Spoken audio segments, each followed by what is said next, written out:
Have you ever heard whispers from a time so ancient, so utterly beyond our grasp, that they feel more like echoes from a fevered dream than actual history?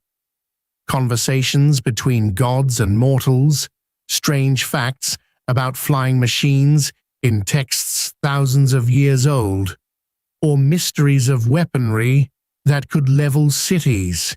It's a bit like finding a dusty, forgotten hard drive in your attic and discovering it holds the entire internet, but written in cuneiform. Tonight, we're not just reading history. We're diving headfirst into one of the grandest, most sprawling narratives ever conceived by the human mind. It's a story that asks profound questions about duty, destiny, family, and the brutal cost of war. Themes that, frankly, still keep philosophers and reality TV stars busy today. You might think you know what an epic is, but trust me, the Mahabharata redefines the word. It's not just a tale, it's a universe, a philosophy, a cautionary fable, and probably the reason ancient Indian bards never slept. So, before you get comfortable, take a moment to like the video and subscribe, but only if you genuinely enjoy what I do here. And hey, if you're listening in, why not drop your location and local time in the comments? It's always wild to see where these whispers travel. Now, dim the lights, maybe turn on a fan for that soft background hum, and let's ease into tonight's journey together. Our story, or rather, your story tonight, begins not with a bang, but with a deep, cosmic hum. Thousands of years ago, long before your ancestors even dreamed of inventing the wheel or the crucial technology that is the comfy sofa you're probably melting into. You find yourself standing on the fertile plains of what we now call northern India, a land bathed in the glow of a nascent civilization. This wasn't some barren wasteland, it was a patchwork of kingdoms, bustling with life, ideas, and a surprisingly complex social structure. Historians still argue whether the events described within the Mahabharata correspond to a specific historical period or if it's a grand amalgamation of several centuries of conflict and cultural evolution. You can almost feel the dust of ancient chariots stirring underfoot, smell the sacred smoke from forgotten rituals, and hear the distant chants of Brahmins. It's a world steeped in dharma, a concept so central to this narrative that it's practically a character in itself. Think of it as cosmic law, righteous conduct, or just doing the right thing, even when the right thing is incredibly inconvenient.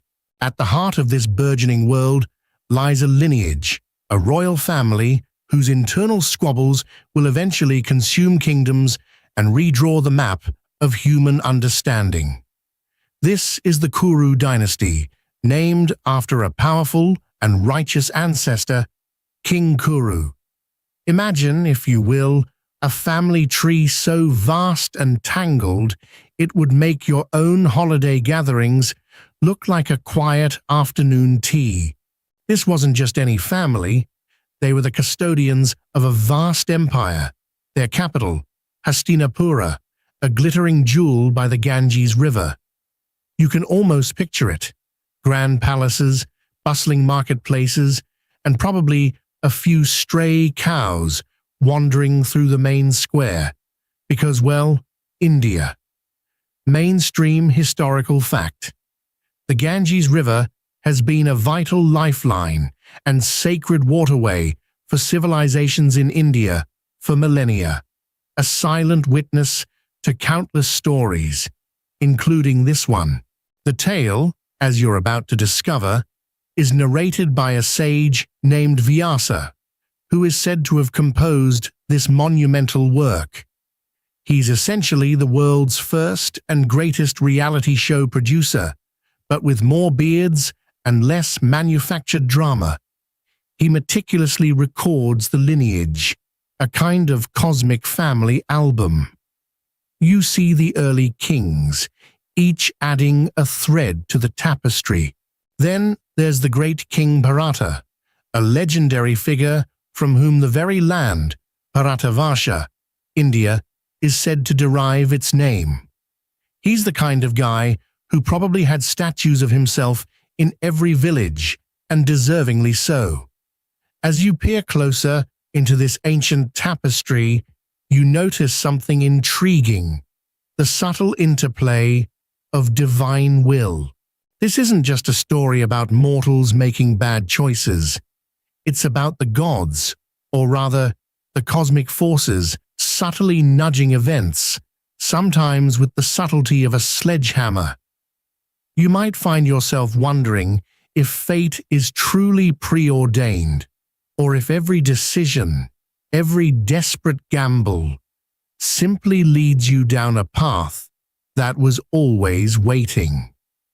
It's a question that has plagued humanity since we first looked up at the stars and wondered if anyone was listening. Here, the divine whispers aren't just background noise, they're the very foundation upon which the human drama unfolds. And boy, does it unfold.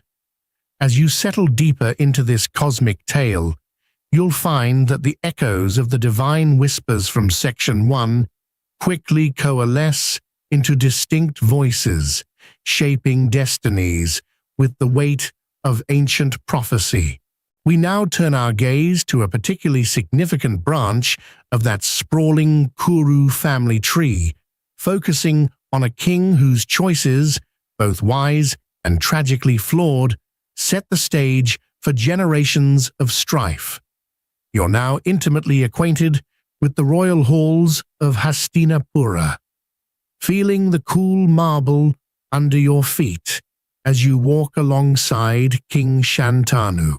He's a good king by all accounts, ruling with a benevolent hand, but even the best rulers aren't immune to the whims of fate, or in this case, the irresistible allure of a river goddess. Imagine him strolling along the banks of the mighty Ganges. Remember that sacred river we talked about, the one that's seen it all? When he encounters Ganga herself, personified as a breathtakingly beautiful woman. Now, if a river goddess showed up in your life, looking like she just stepped out of a high-fashion mythical photo shoot, you'd probably be a bit smitten too, wouldn't you? Their love story is swift and passionate, but comes with a peculiar condition. Shantanu must never question Ganga's actions, no matter how strange they seem. Break this vow, and she'll leave him forever. It's the kind of contractual agreement that would make any modern lawyer raise an eyebrow if they could stop fainting from the sheer mythological gravitas of it all. For a time, their life is blissful, and they have 8 sons. But here's where the story takes a dark, bewildering turn that would give any parent nightmares. One by one, Ganga takes each newborn child and drowns them in her own sacred waters. You can feel Shantanu's horror, his heart being torn apart with each life lost, yet he remains silent, bound by his vow. It's an agonizing test of devotion, a choice between love and the fundamental instinct to protect one's offspring. Mainstream historical fact: infanticide, though abhorrent, was tragically present in various ancient cultures, often for reasons ranging from perceived deformities to resource scarcity, though the mythological context here is unique. When the 8th son is born, Shantanu can no longer bear it. His desperate plea finally breaks his silence. And just as Ganga prepares to drown this child, he cries out, questioning her cruel actions. As per her vow, Ganga reveals the tragic truth. Her sons were celestial beings, cursed to be born on earth, and by sending them back to the heavens through her waters, she was freeing them from their earthly burden. The eighth son, however, was born to a particularly severe curse, requiring him to live a longer life on earth, burdened by his father's love. She leaves, her mission fulfilled, but leaves the last surviving son with Shantanu. This son is Devavrata, a boy destined for greatness and for a vow that will echo through centuries. Historians still argue whether the motif of celestial beings born as mortals represents a literal belief or is a metaphorical device to elevate the stakes and significance of the epic's characters. It's a debate that probably keeps a few academics up at night, unlike you, who should be feeling wonderfully sleepy. Years pass, and Devavrata grows into a magnificent prince. He's strong, intelligent, and skilled in warfare, the kind of crown prince who would make any kingdom proud. Shantanu, however, is a king in his twilight years, and a king without an heir, not truly. Devavrata is his heir, but an old king still yearns for a deeper connection, for more family. He falls deeply in love again, this time with a beautiful fisher girl named Satyavati. Ah, love, the great disruptor, even in ancient times. Satyavati's father, however, is a shrewd man. He agrees to the marriage, but only on one condition. Any children born to Satyavati must inherit the throne, not Devavrata. This presents Shantanu with an agonizing dilemma. His love for Satyavati is profound, but his duty to Devavrata, his rightful heir, is paramount. He becomes consumed by sorrow, his joy replaced by a deep melancholy. You can almost feel the weight of his dilemma pressing down on him. A loyal son, Devavrata, noticing his father's unhappiness, uncovers the reason. Without hesitation, and driven by immense filial devotion, he makes a vow so astonishing, so utterly selfless, that it earns him a new name and forever alters the course of the Kuru dynasty. He vows to renounce his claim to the throne, ensuring Satyavati's children would be the sole successors. But the shrewd fisherman, clearly not one to leave loopholes, presses further. What if Devavrata's children then claim the throne? To remove all doubt, Devavrata makes an even more extreme vow. He will remain celibate for life.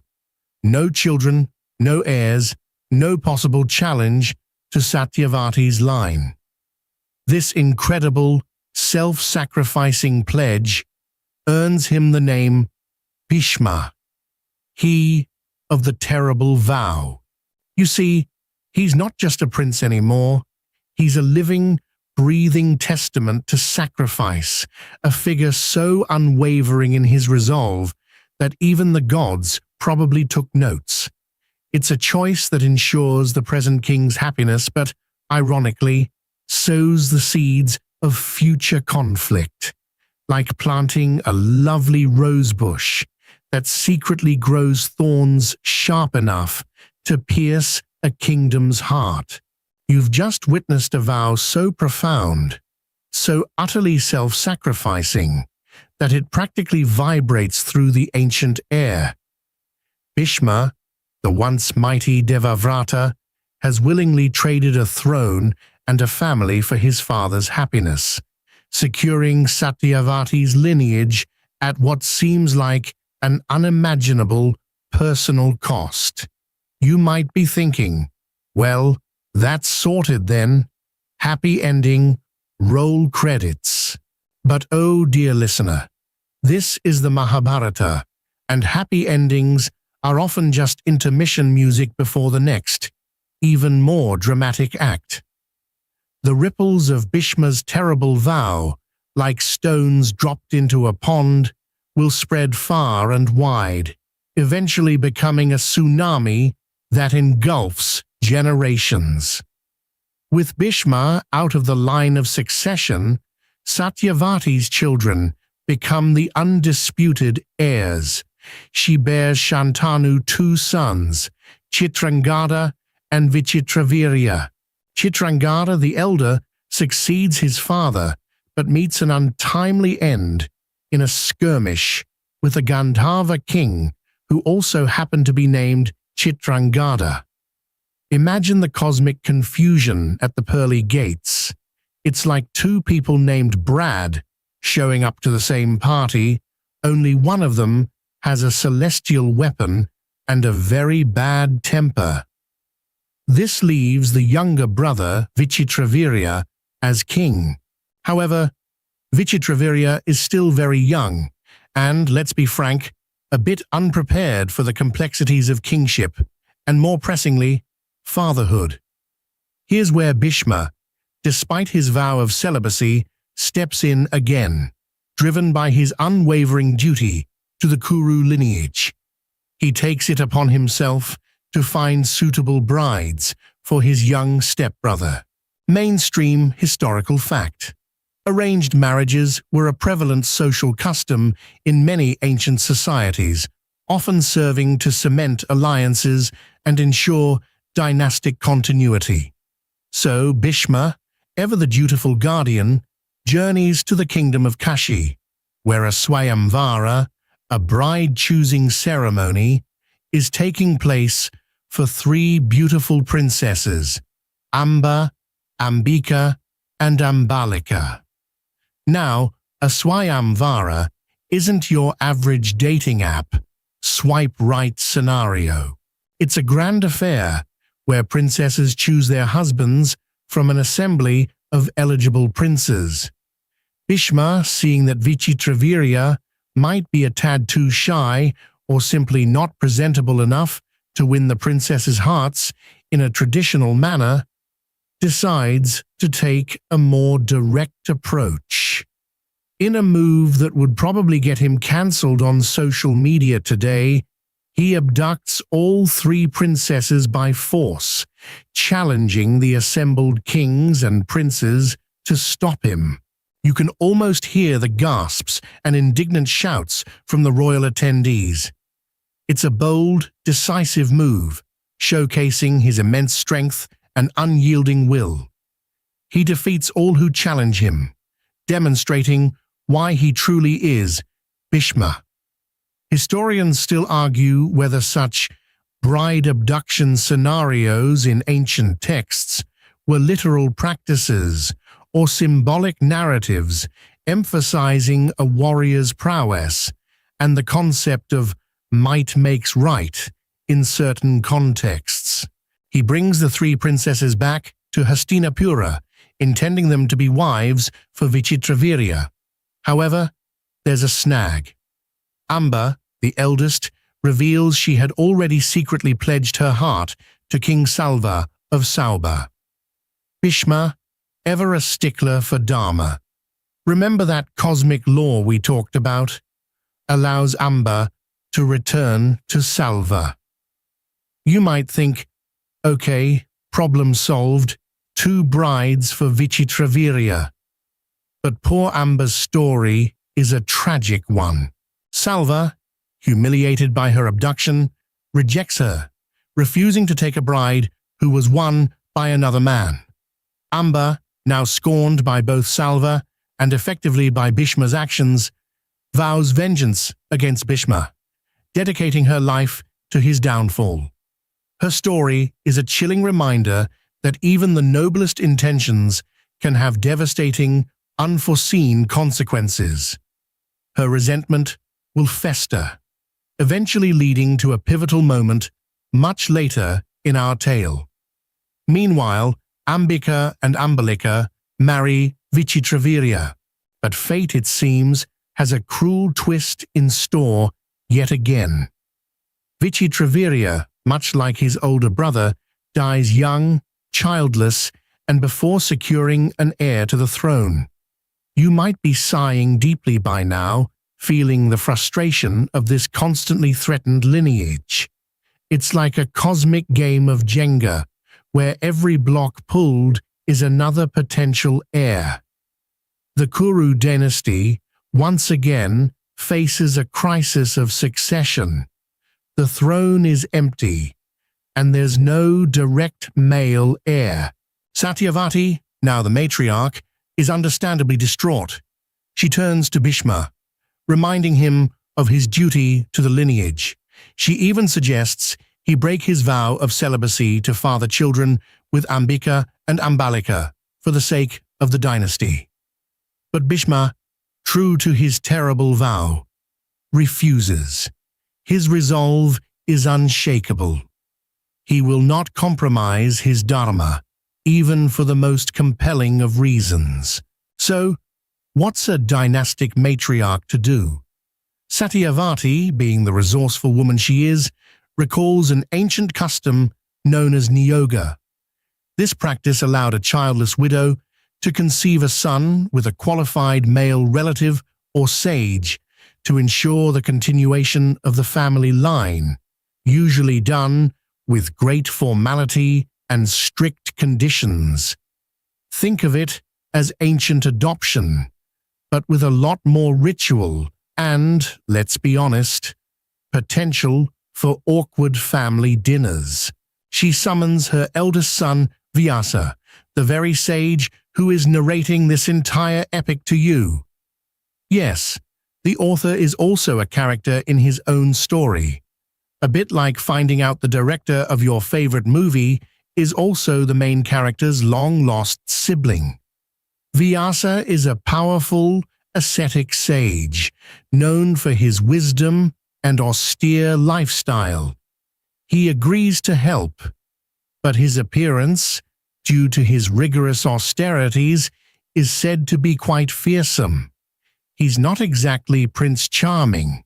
You've just witnessed Satyavati's desperate yet ingenious solution to the succession crisis, calling upon the formidable sage Vyasa to ensure the Kuru lineage continues through the ancient practice of niyoga.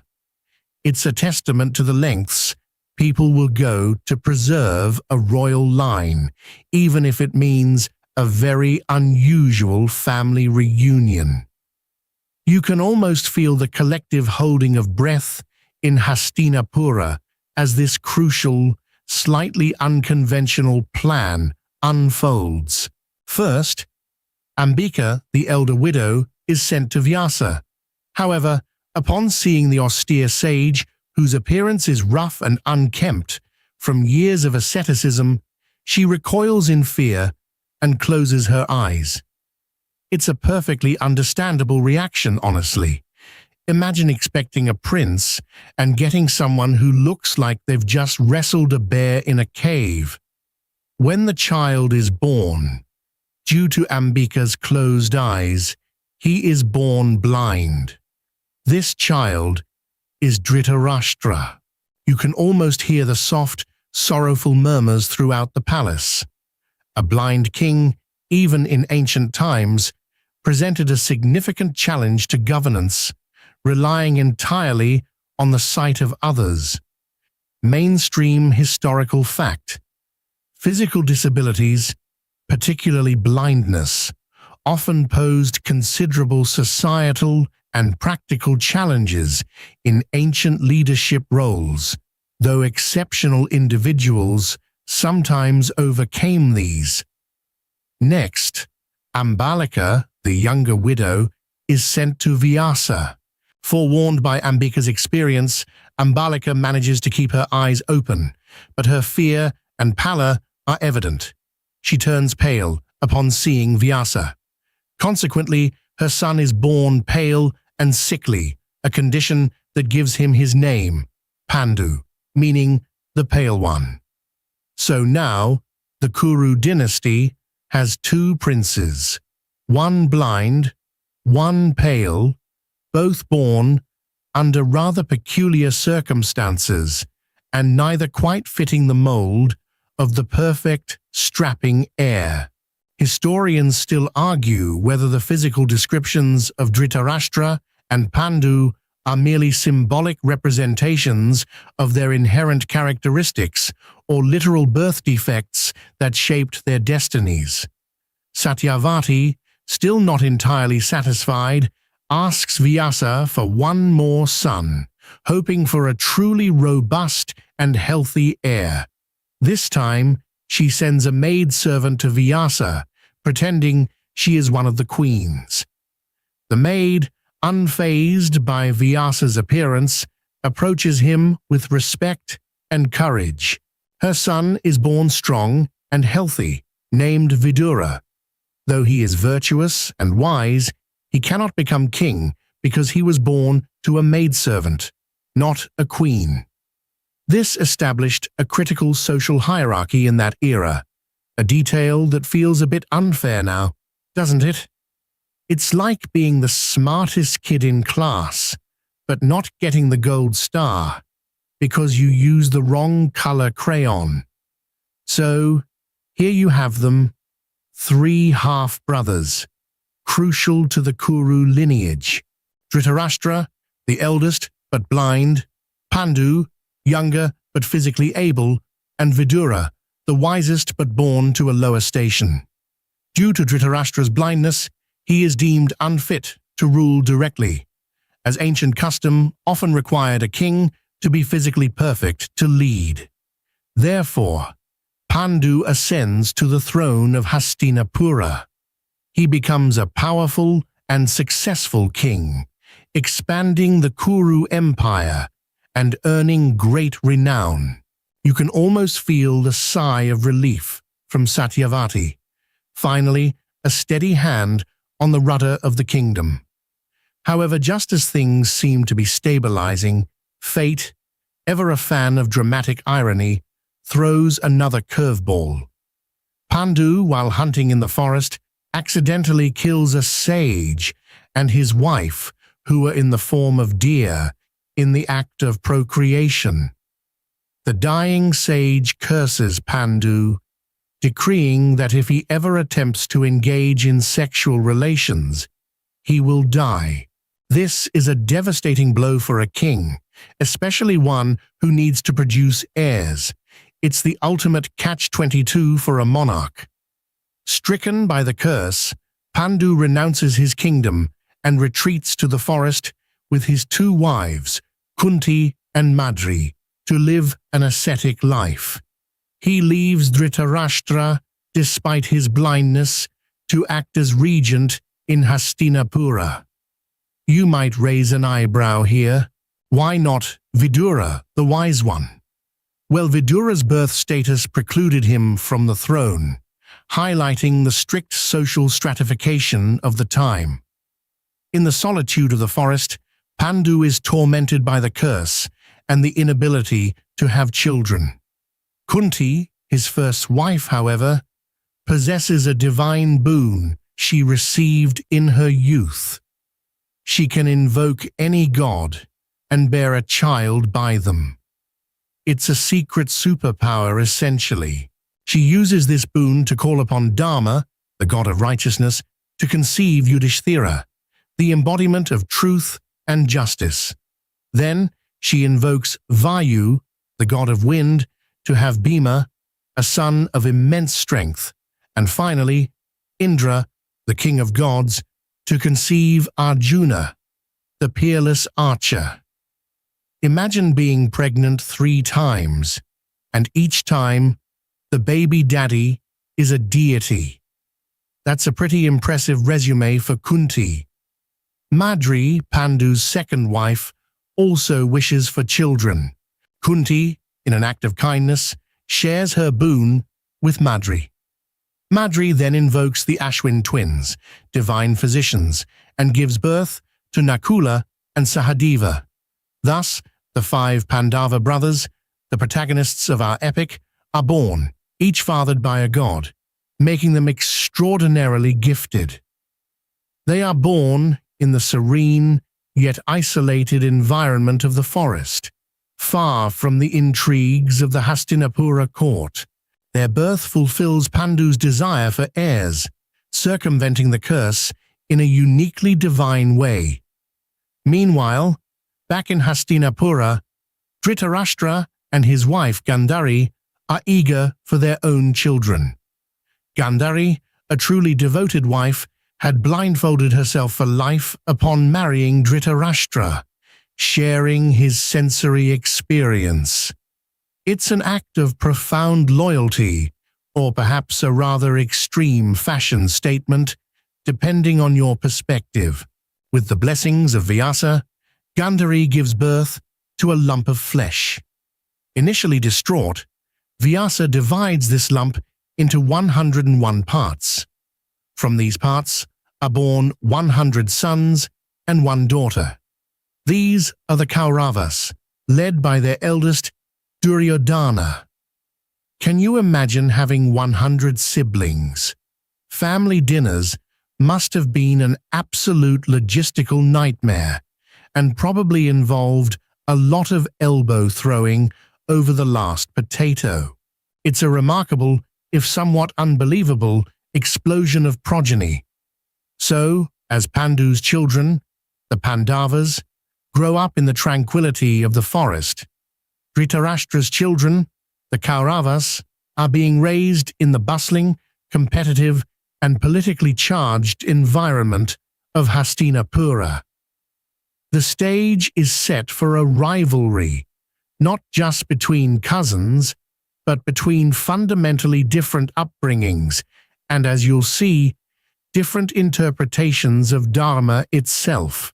The seeds of conflict are being sown, not in a grand, dramatic moment, but in the quiet, separate nurseries of 2 burgeoning royal families. You've just witnessed the curious, almost divine births of the Pandavas in the tranquil forest, and the somewhat overwhelming arrival of the 100 Kauravas in the bustling palace of Hastinapura. The stage, as you might recall, is perfectly set for a rivalry, though at this point, it's more of a gentle simmer than a full-blown boil. Now you get to watch these 2 distinct sets of cousins grow up, their childhoods a fascinating contrast that subtly yet irrevocably shapes their destinies. Imagine the young Pandavas in their forest dwelling. You see Yudhishthira, the eldest, already embodying a quiet sense of righteousness, his every action guided by an innate sense of dharma, almost as if he was born with a moral compass permanently set to true north. Then there's Bhima, a child of immense, almost cartoonish strength. He's the one who'd probably accidentally knocked down a tree while playing hide-and-seek. And Arjuna, even as a boy, displays an uncanny natural talent for archery, effortlessly hitting targets that would challenge seasoned warriors. He's the prodigy, the one everyone whispers about. Finally, Nakula and Sahadeva, the youngest twins, are known for their striking good looks and quiet wisdom, respectively. Their upbringing is simple, surrounded by nature, learning from sages and hermits, unburdened by the political machinations of a royal court.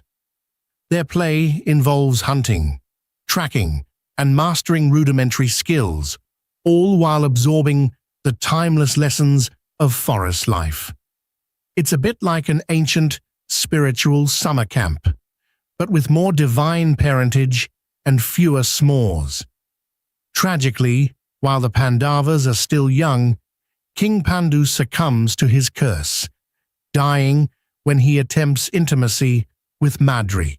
Overwhelmed by grief and guilt, Madri immolates herself on his funeral pyre, a practice known as sati, leaving the 5 young Pandavas orphaned. It's a heartbreaking scene, and you can feel the sudden weight of their loss.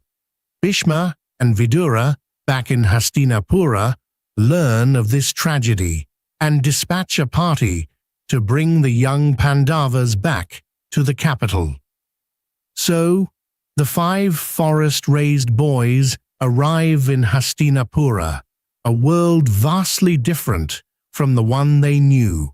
Here, they meet their cousins, the Kauravas, led by Duryodhana. Imagine the culture shock, going from the quiet solitude of the woods to a bustling palace filled with 100 other children, all vying for attention.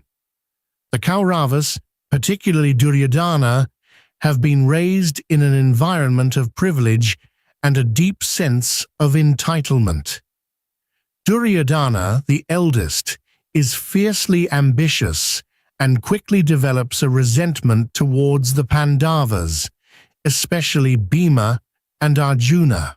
He sees them not as family, but as rivals for the affection of the court, and crucially, for the future throne. You witness the early signs of this rivalry. The cousins play together, but their games often devolve into contests, and Duryodhana, with his numerous brothers backing him, frequently tries to assert dominance. Bhima, with his incredible strength, often unintentionally, or perhaps sometimes intentionally, gets the better of Duryodhana and his brothers, leading to jealousy and increasing animosity. It's like watching a group of siblings, but instead of bickering over the last cookie, they're bickering over future empires. Mainstream historical fact.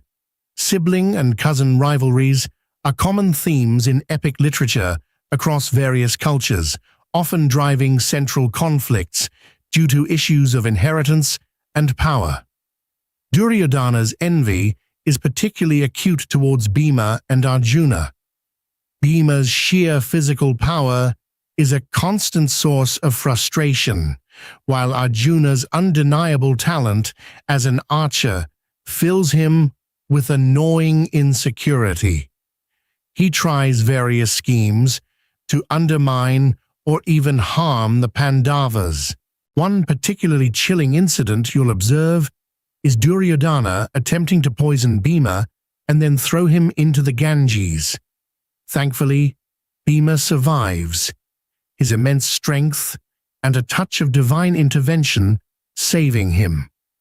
This incident solidifies the deep-seated malice Duryodhana holds, making it clear that his dislike isn't just childish jealousy.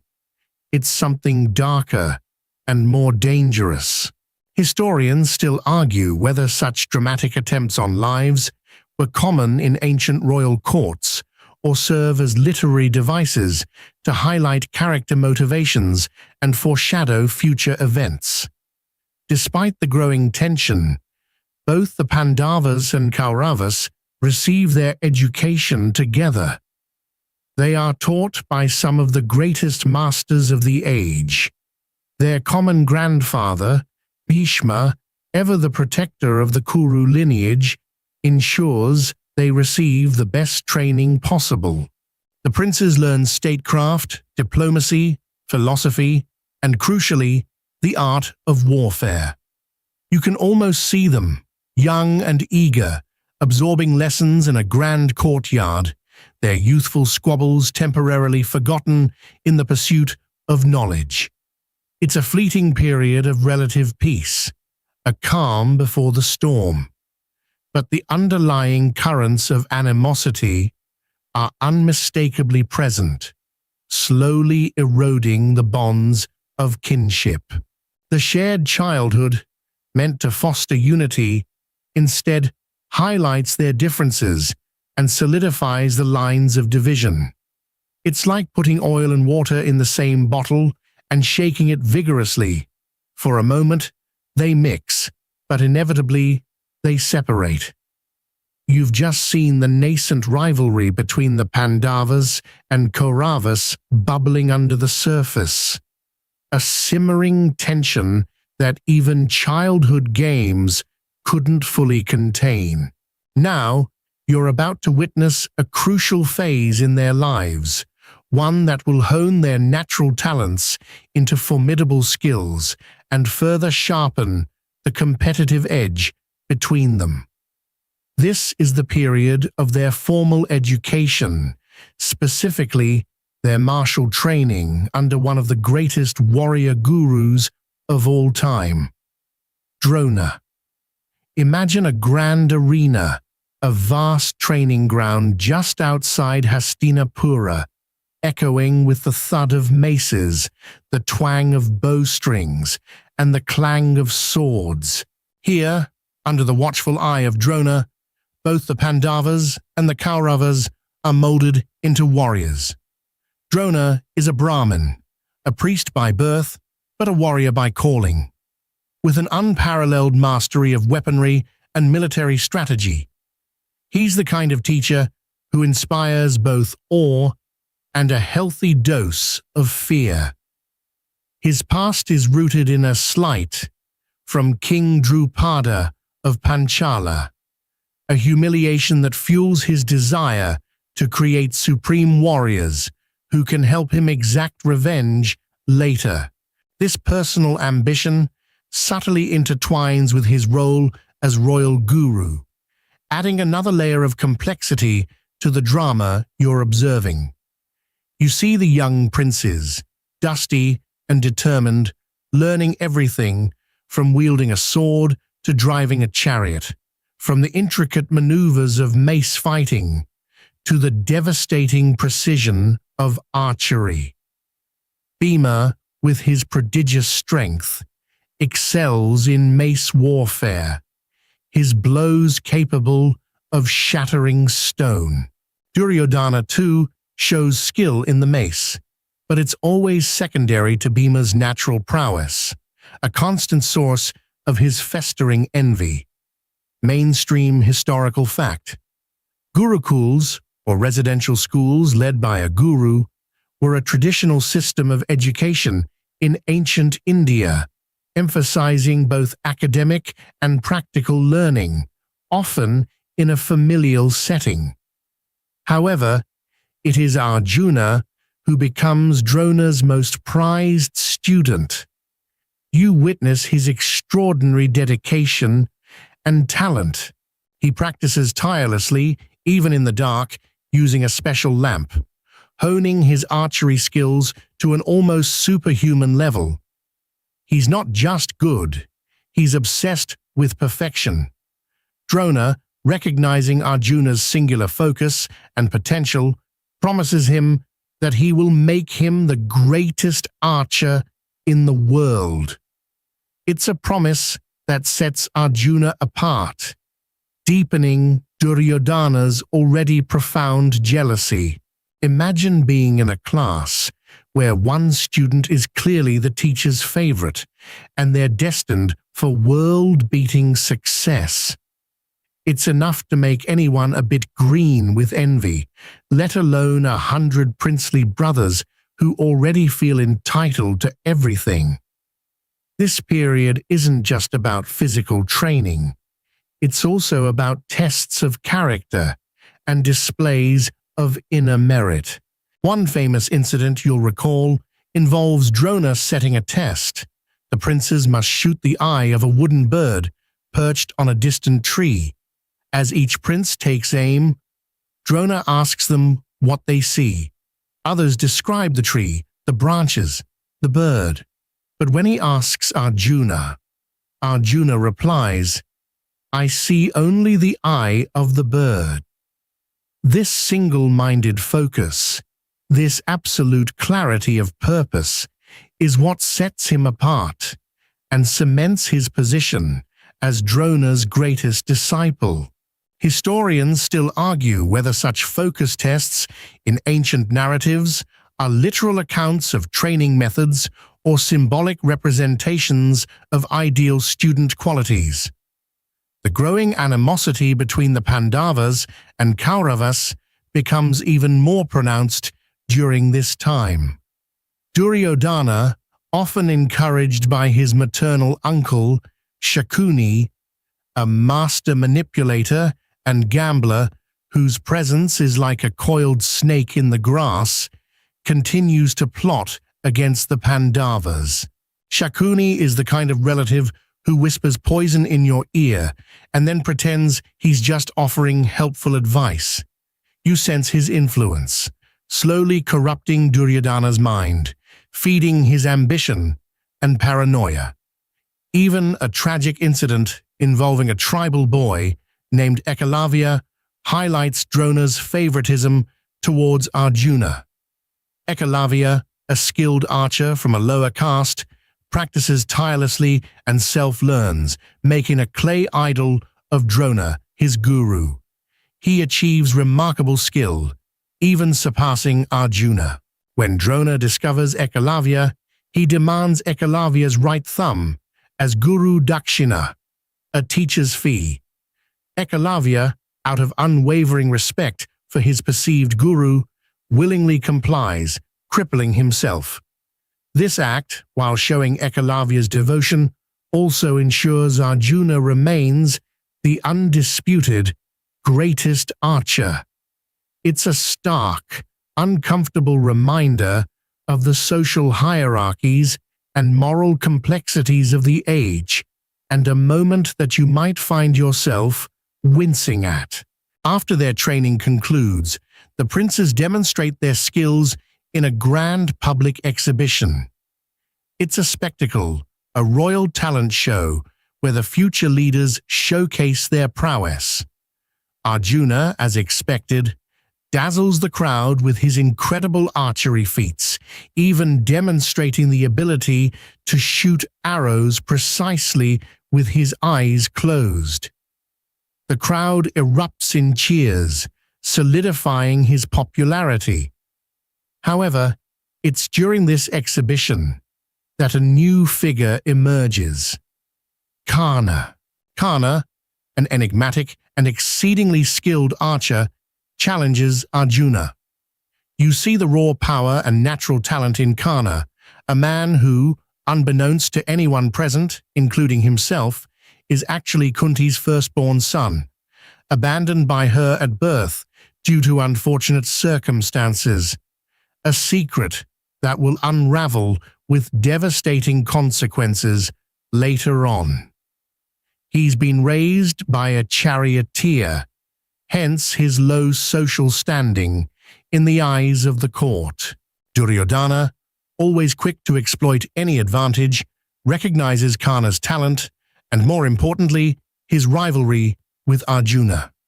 In a move designed to spite Arjuna and elevate his own faction, Duryodhana immediately crowns Karna as the king of Anga, granting him the royal status necessary to compete with the prince. This audacious act cements a deep bond of friendship between Duryodhana and Karna, a loyalty that will prove unbreakable and tragically pivotal. It's like a corporate CEO suddenly promoting a brilliant but unknown intern just to annoy his rival. Thus, the stage is now even more crowded with talent, ambition, and simmering animosity. The training under Drona, meant to equip the princes for leadership, has instead intensified their personal rivalries, laying down foundational antagonisms that will, without a doubt, contribute to the colossal conflict looming on the horizon. The lines are being drawn, not with chalk, but with the sharp edges of destiny. You've just witnessed the intense training under Drona, the rise of Arjuna as the supreme archer, and the dramatic entrance of Karna, an enigmatic figure whose bond with Duryodhana promises nothing but further complications. The rivalry between the Pandavas and Kauravas, once a childhood squabble, has now solidified into something far more substantial, fueled by jealousy, ambition, and the subtle machinations of Shakuni. Now, as the tensions in Hastinapura simmer, a new, almost impossibly influential character enters the narrative. a figure whose very presence seems to bend the fabric of reality itself. This is the moment Krishna, the divine cowherd, steps into the spotlight, forever intertwining his destiny with the Pandavas. You first encounter Krishna not as a king, but as a charming, enigmatic figure from the Yadava clan, specifically the Vrishnis. His kingdom, Dwarka, is far to the west, a glittering city built on the coast, perhaps even partially submerged in legend. He's known for his wisdom, his mischievous charm, and his unparalleled strategic mind. He's not just a powerful prince. He's believed by many to be an incarnation of Vishnu, the preserver god, though for now you perceive him through the lens of a brilliant political and spiritual leader. His arrival isn't announced with trumpets and fanfare for his own glory, but rather through his growing reputation and quiet, yet profound influence. The Pandavas, especially Arjuna, are drawn to Krishna almost instinctively. You can imagine the connection forming, a young gifted warrior finding a mentor and friend in a figure of immense spiritual and practical wisdom. Krishna, in turn, recognizes the inherent righteousness and destined role of the Pandavas. His presence brings a new dimension to their struggles, offering them not just practical advice, but also a profound spiritual anchor. He isn't just a political ally. He's a cosmic guide. Mainstream historical fact. The city of Dwarka, traditionally believed to be Krishna's capital, has been the subject of archaeological explorations, with findings suggesting ancient submerged settlements off the coast of Gujarat. Krishna's role quickly transcends mere friendship. He becomes a vital counselor, a strategist, and a moral compass for the Pandavas. You'll notice how his advice is always steeped in dharma, even when it seems to push the boundaries of conventional morality. He's a pragmatist with a divine purpose, a fascinating paradox. Think of him as the ultimate life coach, but instead of telling you to manifest your dreams, he's subtly rearranging the destiny of an entire subcontinent. One of the early crucial moments where Krishna's influence becomes apparent is during the Pandavas' tumultuous journey after escaping the infamous House of Lac. Duryodhana, unable to tolerate the Pandavas' popularity and the threat they pose to his claim on the throne, builds them a palace made of highly flammable lac and plots to burn them alive. It's a truly insidious scheme, the kind of villainy that would make a Bond villain blush. However, Vidura, ever loyal and wise, warns the Pandavas in advance. They secretly construct an escape tunnel, and after making it seem they have perished in the fire, flee into the wilderness. You can almost feel the relief wash over you as they narrowly escape this fiery trap. During their wanderings, in disguise, they encounter a series of challenges and adventures.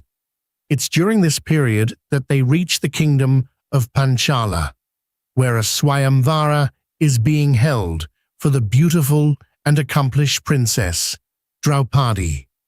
This is a pivotal moment, for Draupadi is destined to become the common wife of the 5 Pandavas, a complex and highly unusual arrangement even in that ancient era. The challenge set for her hand is formidable. A suitor must string an unstrung bow and then shoot a fish's eye, not by looking at the fish directly, but by looking at its reflection in a bowl of water below. It's the ultimate test of focus and skill, a true archery puzzle. Historians still argue whether polyandry, the practice of one woman having multiple husbands, was a common or exceptional practice in Vedic times, and its representation in the Mahabharata remains a topic of scholarly debate. Many powerful kings and princes fail the test, including the arrogant Kauravas. Then, in a moment of pure, show-stopping drama, Arjuna, disguised as a Brahmin, steps forward. You can feel the collective murmurs of the crowd, disbelief giving way to awe as he effortlessly strings the bow and, with a single, perfectly aimed arrow, hits the fish's eye. The crowd erupts, and Draupadi garlands him, signifying her choice. However, a misunderstanding immediately follows. The Pandavas, still in disguise and living the life of mendicant Brahmins, return to their mother Kunti and exclaim, "Mother, we have brought her wonderful alms today." Kunti, without looking, simply replies, "Share whatever you have brought amongst yourselves." Her words, spoken unwittingly, become a command that cannot be unsaid, especially for the dharmic Yudhishthira. This seemingly innocuous statement, combined with the divine will, leads to Draupadi becoming the wife of all 5 Pandava brothers. It's an arrangement that initially causes societal shock and considerable debate, but one that is ultimately accepted due to divine decree and the Pandavas' adherence to their mother's words. Krishna, who is present at the Swayamvara, recognizes the Pandavas despite their disguises and understands the divine purpose behind this unusual union. His nod of approval subtly legitimizes the arrangement, reinforcing his role as an observer and facilitator of destiny. The revelation of the Pandavas' survival and their marriage to Draupadi sends shockwaves through Hastinapura. Dhritarashtra, advised by Vidura, is compelled to acknowledge them and prevent outright war. He attempts a compromise. He offers the Pandavas a barren, uncultivated tract of land called Kandavaprastha, while keeping the more prosperous half for the Kauravas. It's a somewhat grudging concession, a way to keep them at arm's length. But under the guidance of Krishna, the Pandavas transform Kandavaprastha into the magnificent city of Indraprastha. You can almost see it rising from the dust, a city of unparalleled beauty, architectural marvel, and prosperity, built with divine assistance. This becomes their new capital, a testament to their industriousness and the blessings they carry. It's a period of immense success and happiness for the Pandavas, a golden age where dharma flourishes and their kingdom thrives, rivaling Hastinapura itself. This newfound prosperity and the gleaming city of Indraprastha, however, only serve to further stoke the flames of Duryodhana's envy. The stage is set, the players are in position, and the underlying tensions are reaching a critical mass. You've just witnessed the Pandavas, guided by Krishna, transform a barren wasteland into the gleaming marvel that is Indraprastha, a testament to their virtue and divine favor. Their prosperity, however, acts like a magnifying glass on Duryodhana's already festering envy. The peace, so carefully constructed by Vidura and Dhritarashtra's compromise, is fragile, a thin veneer over a cauldron of resentment. You can feel the air growing heavy with unspoken threats, the kind that make your hair stand on end even thousands of years later. The stage is now perfectly set for the event that, perhaps more than any other single incident irrevocably pushes the Kuru family towards its catastrophic war, the infamous dice game. This isn't just a casual game night. It's a meticulously crafted trap, a venomous snare laid by Duryodhana with the insidious help of his maternal uncle, Shakuni. Remember him? The master manipulator with the loaded dice and an uncanny ability to whisper evil into an eager ear. Shakuni is less a dice player and more a psychological warfare expert. Duryodhana, consumed by jealousy over Indraprastha's splendor and the Pandavas' burgeoning power, convinces his blind father, Dhritarashtra, to invite Yudhishthira to a game of dice.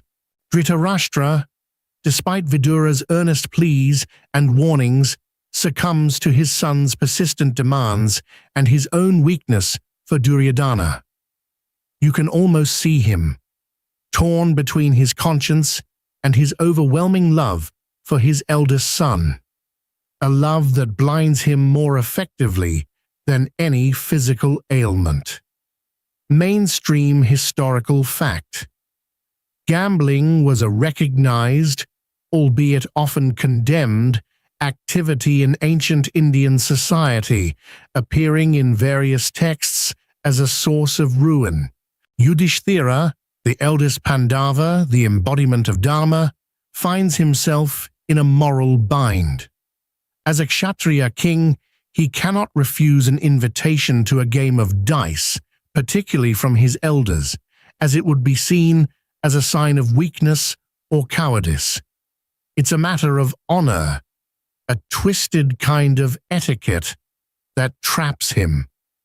You feel his apprehension, his knowing that something is terribly wrong, yet compelled to attend. The game begins. Shakuni, with his mastery of loaded dice and psychological manipulation, faces Yudhishthira. You watch as Yudhishthira, despite his reputation for wisdom, is progressively ensnared. He bets his wealth, then his kingdom, then his brothers, one by one. It's a slow, agonizing descent into ruin. Each throw of the dice is a hammer blow, chipping away at everything the Pandavas hold dear. He loses his magnificent chariot, his treasury, even the very citizens of Indraprastha.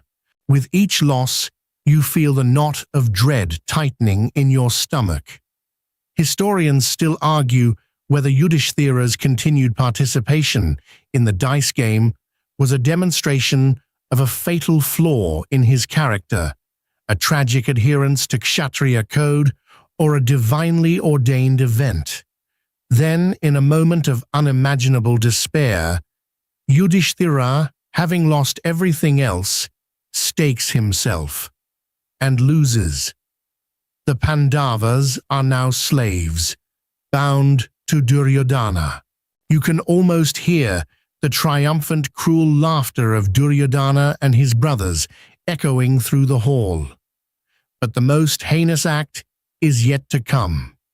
Duryodhana, in his moment of perceived triumph, orders his brother Dushasana to bring Draupadi, the common wife of the Pandavas, into the assembly hall and publicly disrobe her.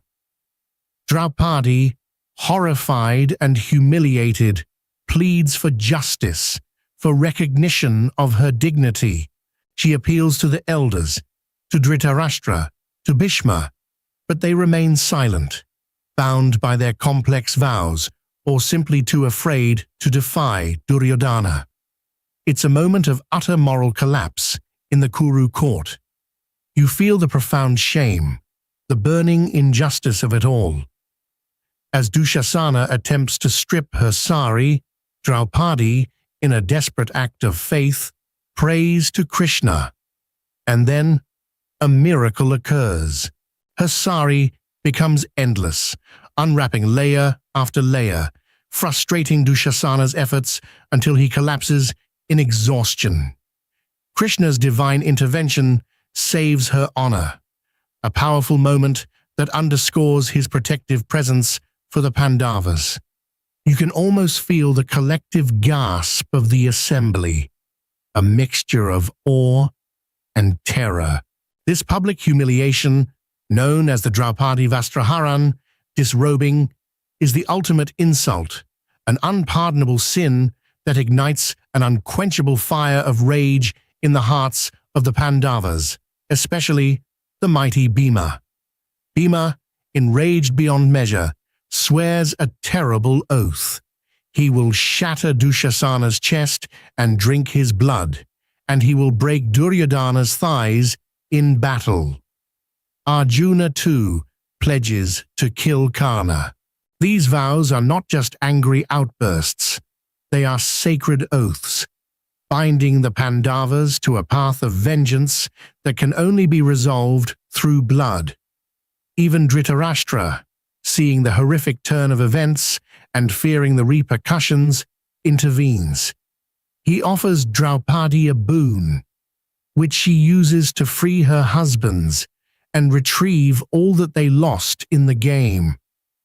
You might breathe a sigh of relief, thinking the crisis is averted.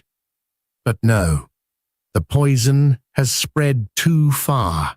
Duryodhana, still consumed by his hatred and fearing the Pandavas' return to power, convinces Dhritarashtra to invite Yudhishthira to another dice game, with the condition that the loser must go into exile for 12 years, followed by 1 year of living incognito.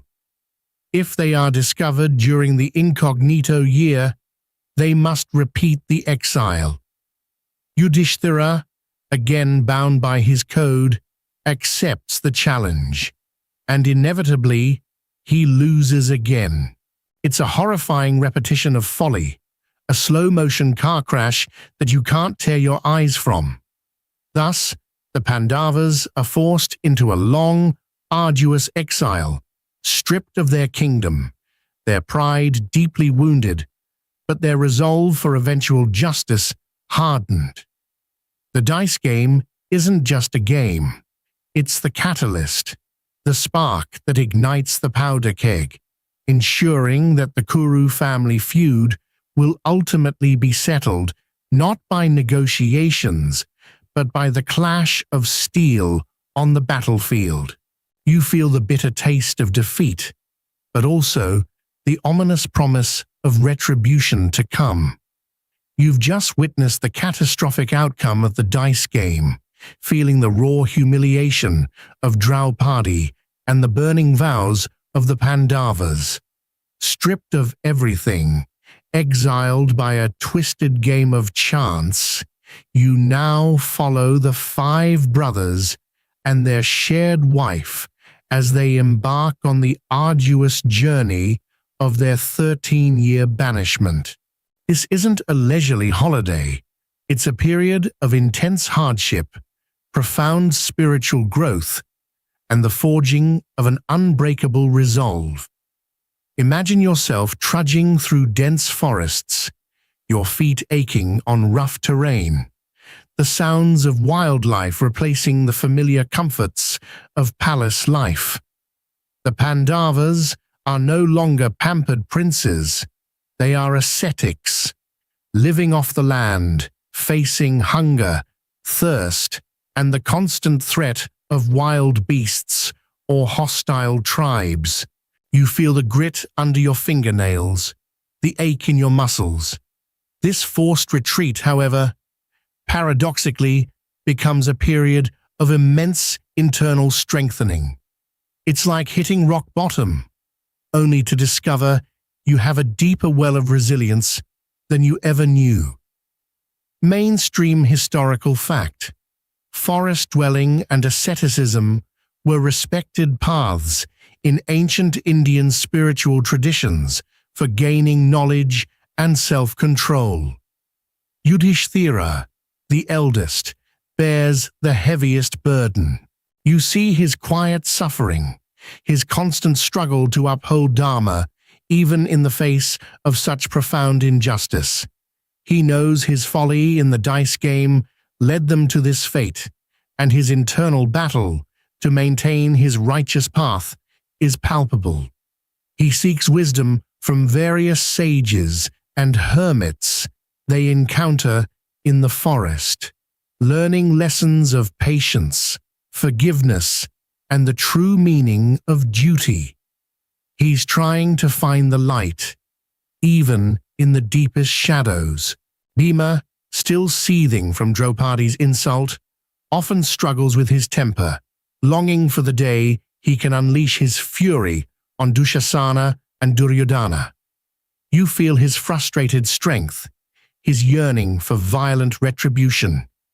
Yet even he learns restraint, tempered by Yudhishthira's counsel and the wisdom imparted by forest sages. He occasionally encounters and defeats powerful demons and monsters during this period, protecting his family and demonstrating his undiminished might.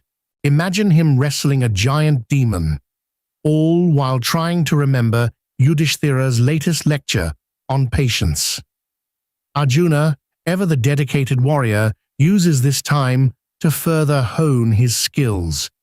This isn't just about practicing archery, it's about seeking divine weapons and blessings, preparing for the inevitable war that looms large in their future. You'll see his immense focus, his unwavering commitment to becoming the most formidable warrior imaginable. This period of exile, far from weakening him, makes him sharper, deadlier. The twins, Nakula and Sahadeva, also mature significantly.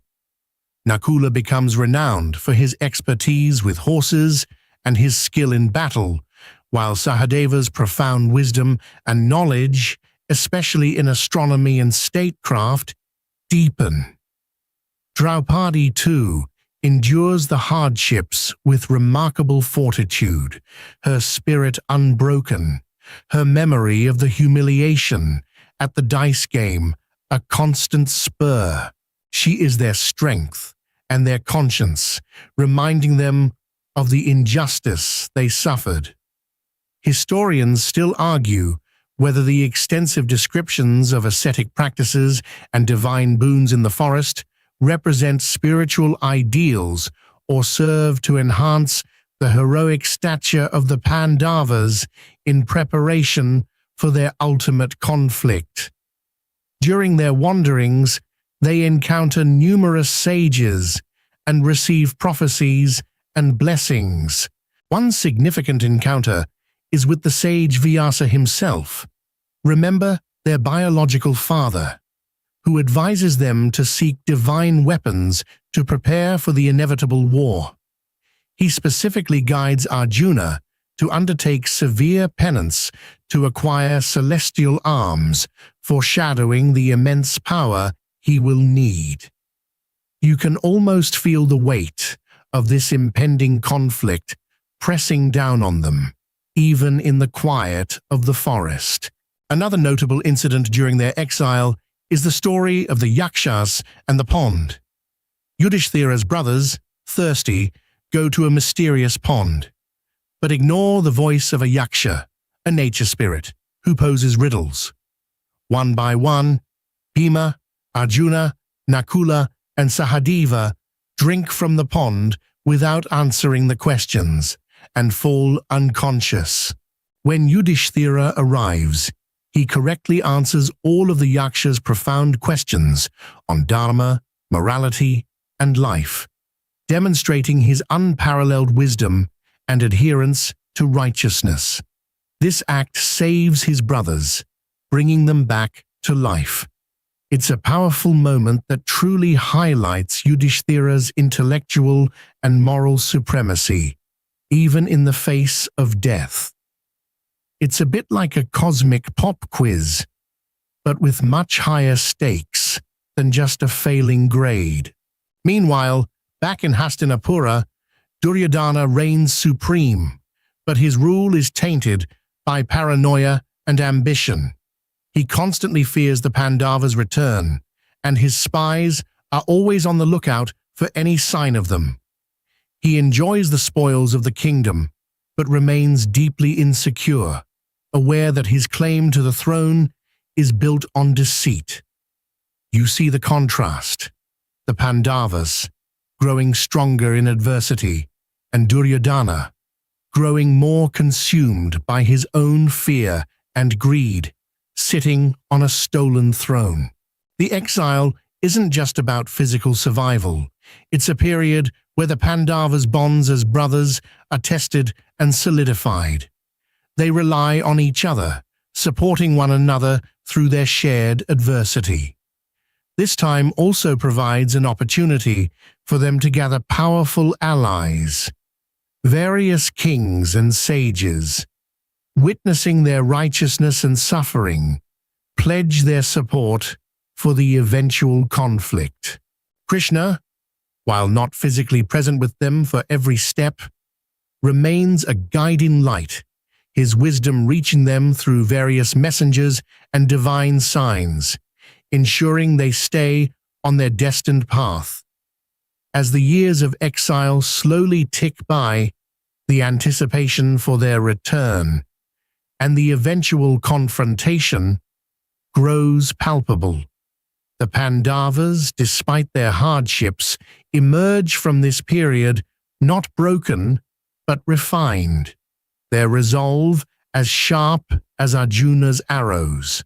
They have endured the ultimate test of resilience, and they are now ready for the next, even greater challenge that awaits them: the crucial year of living incognito. The quiet suffering in the forest has transformed them from princes into truly formidable forces of destiny. You've accompanied the Pandavas through 12 arduous years of forest exile, witnessing their trials, their growth, and the deepening of their resolve. Now, as you approach the end of their banishment, the stakes are raised dramatically. The next phase is the most perilous: 1 year of living completely incognito. If their true identities are discovered during this period, they forfeit all the years of exile and must endure another 12 years in the wilderness. It's the ultimate game of hide and seek, with an entire kingdom's future hanging in the balance. Imagine the tension as the final year of exile approaches. The Pandavas, having learned so much, are now masters of disguise, ready to shed their royal identities and blend into ordinary life. This isn't just about changing clothes, it's about altering mannerisms, adopting new skills, and suppressing their inherent princely bearing. It's like going undercover for a year, but with 100 highly suspicious cousins constantly looking for you. Mainstream historical fact. The concept of disguise and secret identities is a recurring motif in various ancient epics and folklore, often used by heroes to achieve their goals undetected. Under the guidance of Yudhishthira, and with the silent blessings of Krishna, they choose the Matsya kingdom, ruled by King Virata, as their refuge. It's a strategic choice, far enough from Hastinapura, and with a king who, though powerful, isn't overtly aligned with the Kauravas. They enter the court of King Virata under various aliases, each adopting a role fitting their new, temporary identities. Yudhishthira, the righteous king, takes on the guise of a Brahmin named Kanka, a master of dice and a learned scholar. You see him advising King Virata on matters of state and entertainment, subtly applying his wisdom without revealing his true political acumen.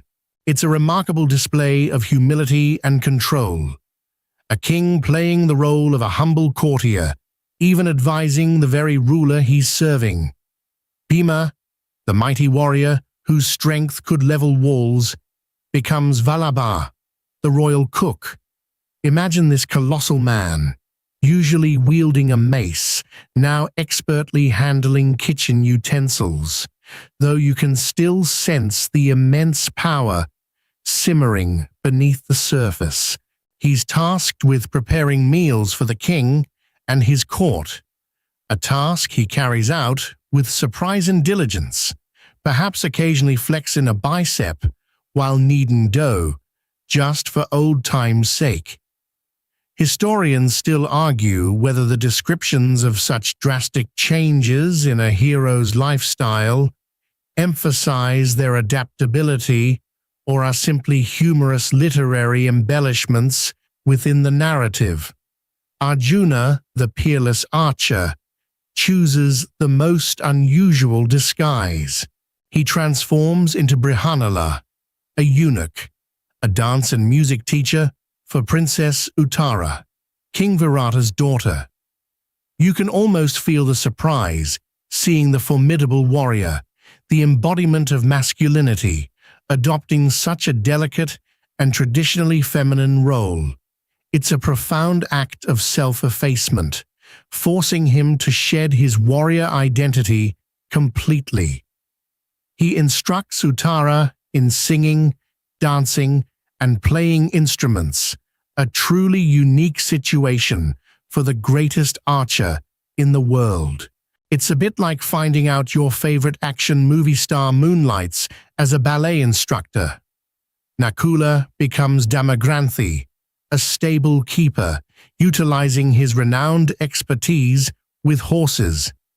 You see him tending to the royal steeds, his knowledge of their care unparalleled, ensuring they are always in peak condition. And Sahadeva becomes Tantripala, a cowherd, overseeing the kingdom's vast herds of cattle, his quiet wisdom perfect for understanding the rhythms of nature and animals. Draupadi, the dignified queen who was publicly humiliated, takes on the role of Sairandri, a maidservant to Queen Sudeshna, King Virata's wife. She excels at her duties, maintaining her grace and composure even in such a reduced position. However, her beauty inevitably attracts unwanted attention. Kichaka, Queen Sudeshna's brother and the Matsya army's commander-in-chief, develops a lustful obsession with Sairandri and repeatedly harasses her. You feel the rising anxiety, knowing the volatile nature of Bhima and the Pandavas' need to remain hidden. Draupadi, distressed, appeals to Bhima, who is secretly seething with rage at Kichaka's disrespect.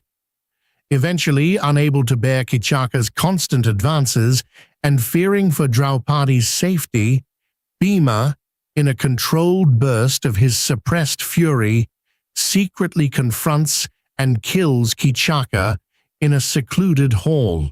He completely pulverizes him, making it look as though Kichaka had been killed by a celestial being, thus maintaining the Pandavas' anonymity. You can almost hear the bones crunching, a grim but satisfying moment of justice, if a slightly violent one for a cook.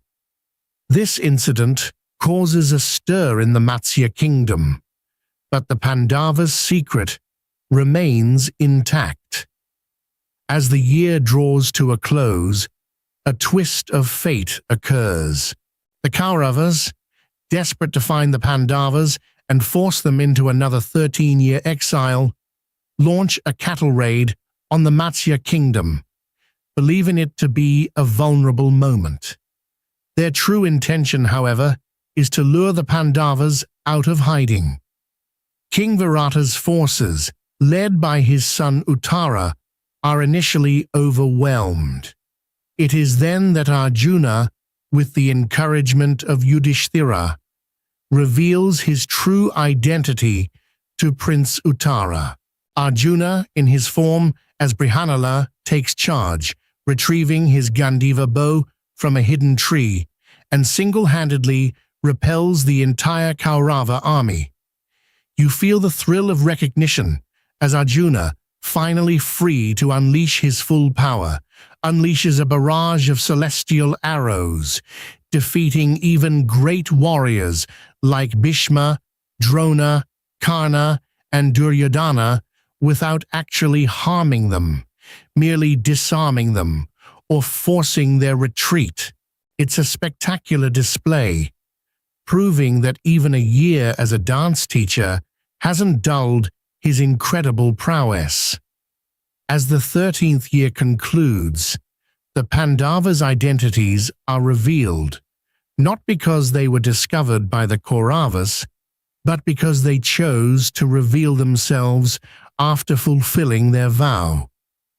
The Matsya kingdom rejoices.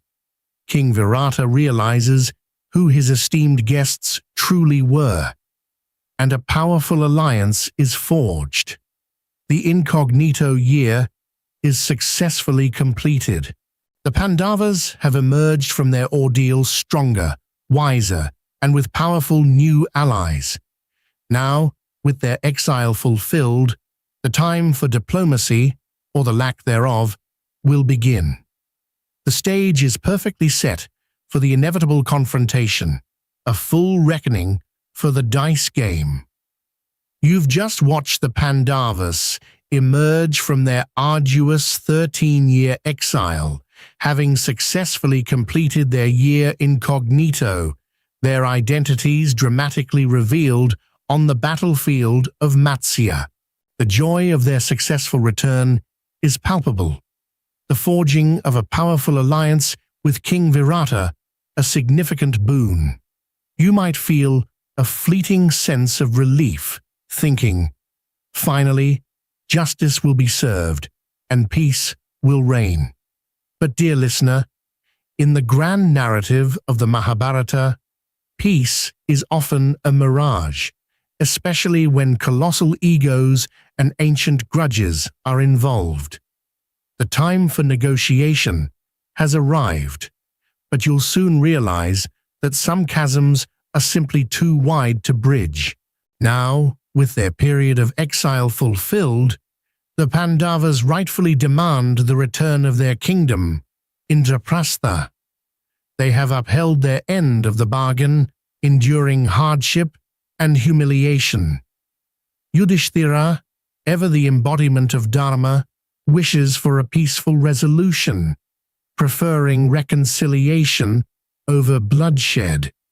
He believes in the power of righteous negotiation, even with those who have wronged him so deeply. You can almost hear his calm, reasoned voice echoing through the newly allied courts, advocating for what is just. Mainstream historical fact.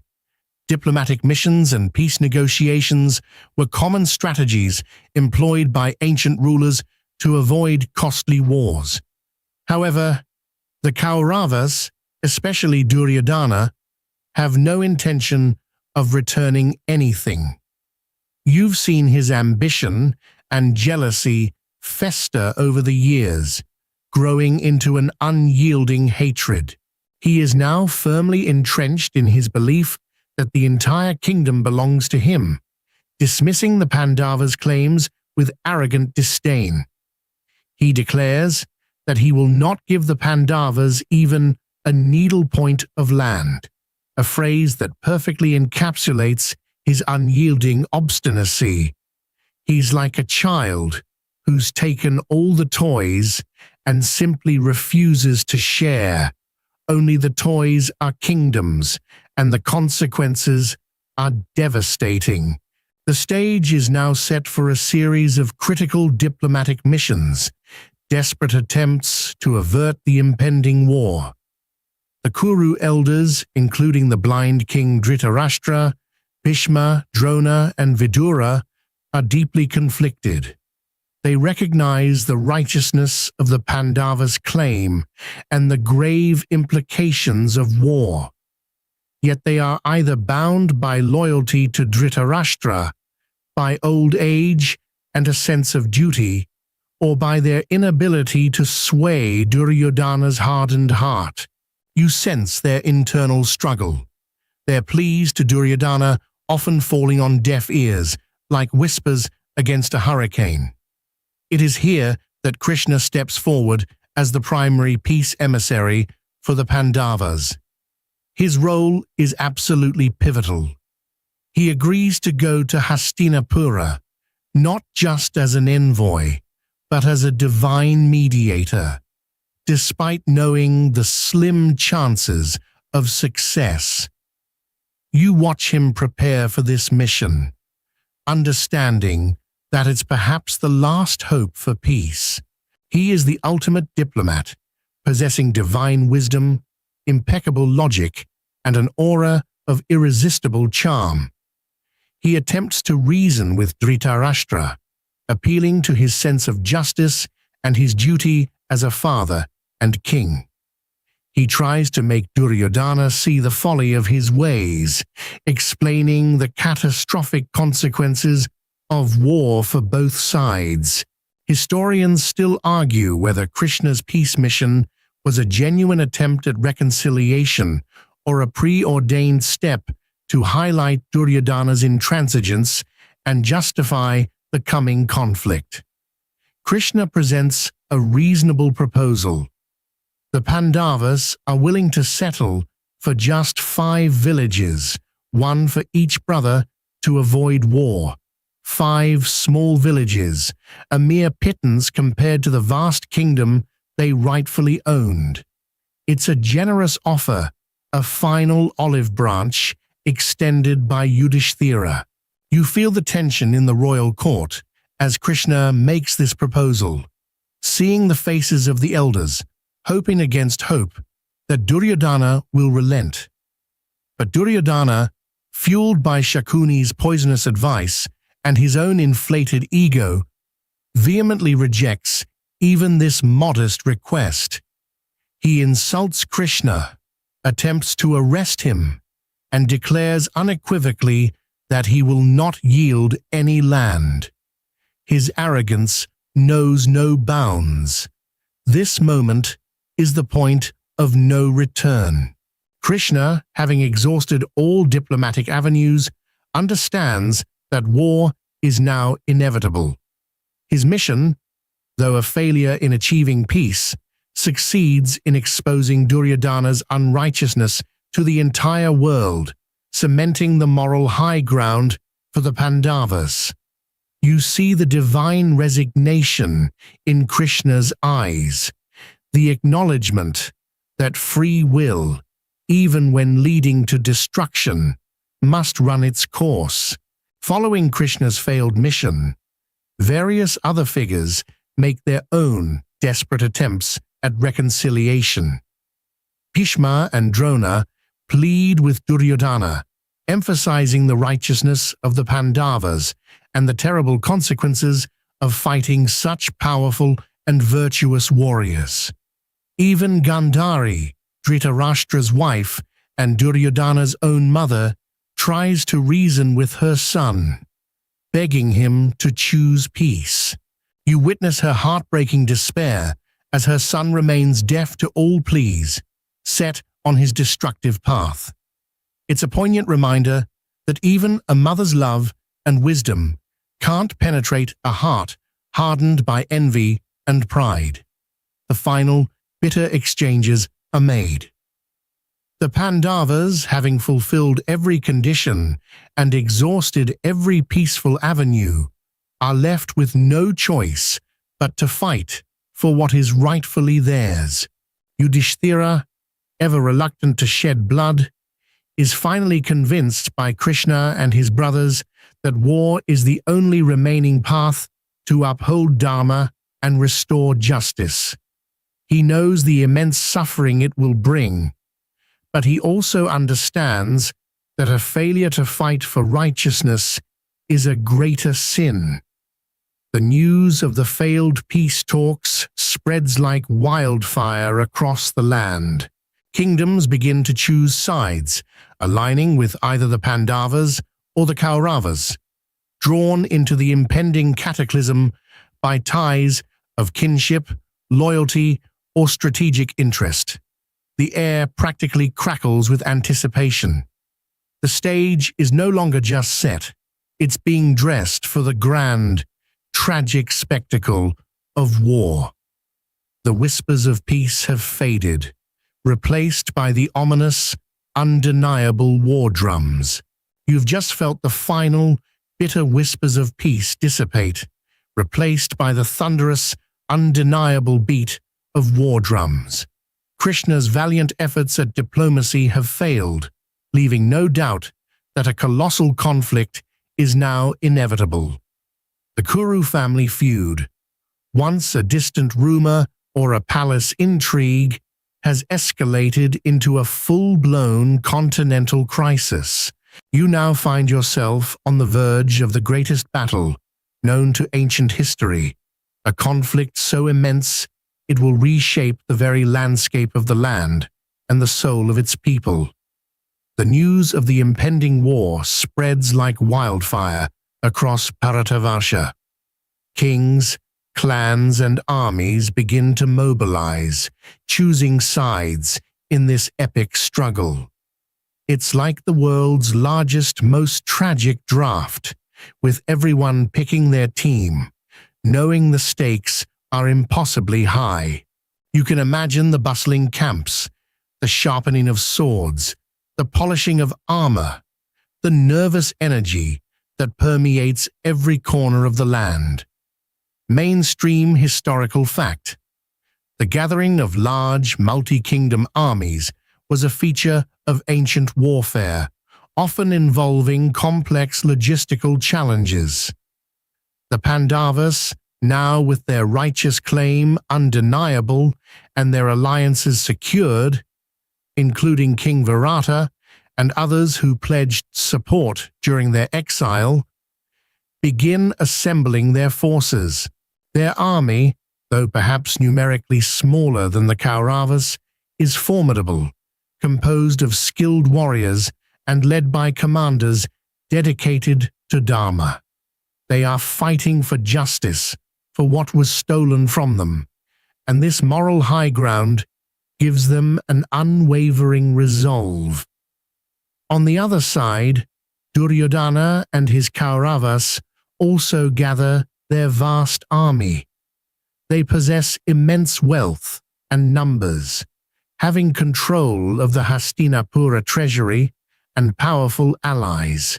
Their ranks include some of the most formidable warriors of the age: the venerable Bhishma, the supreme commander, bound by his terrible vow to protect the Kuru throne; the powerful guru Drona, also bound by duty to the Hastinapura kingdom; the enigmatic and incredibly skilled Karna, fiercely loyal to Duryodhana; and the shrewd Shakuni, whose cunning will guide many of Duryodhana's strategies.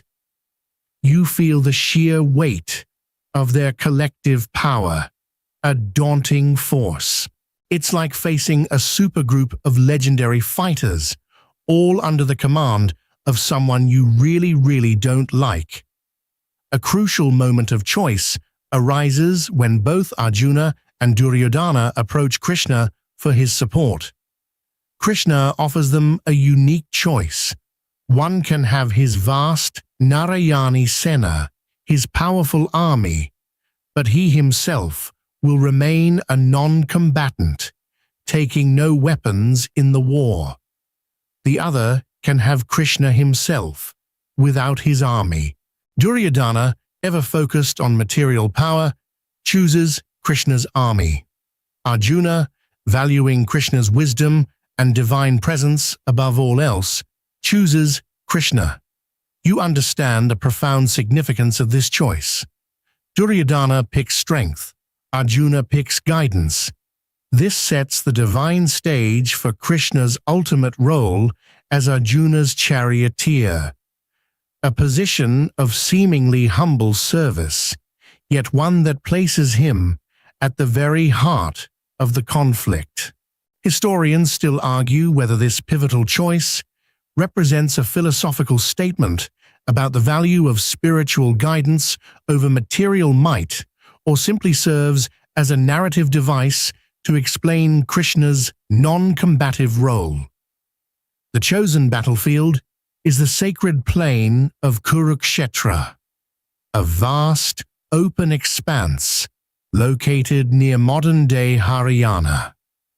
It's a place steeped in spiritual significance, often considered holy ground. The choice of location itself imbues the impending battle with a profound, almost cosmic weight. You can almost feel the ground beneath you, vibrating with the anticipation of countless warriors, chariots, and elephants converging on this fateful spot. The air is thick with the scent of dust, sweat, and impending doom. As the two colossal armies face each other, stretching for miles across the plains, you sense the overwhelming scale of what is about to unfold. The Pandava army, though smaller, is commanded by the seasoned and righteous Drishtadyumna, Draupadi's brother, who has a personal vendetta against Drona.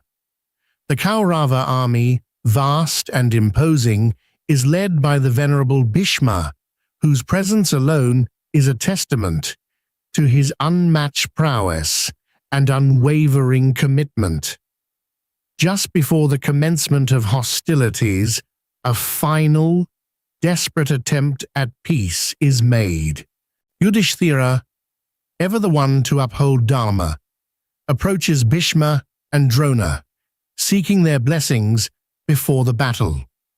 It's a poignant gesture, a son seeking blessings from his elders, even though they are on the opposing side. It highlights the deeply intertwined family relations that make this war so tragic. Then, in a shocking turn, Arjuna, just as the conch shells are about to sound, drops his bow. He looks across the vast field of Kurukshetra, seeing his revered elders, his beloved cousins, his gurus, and his friends arrayed against him.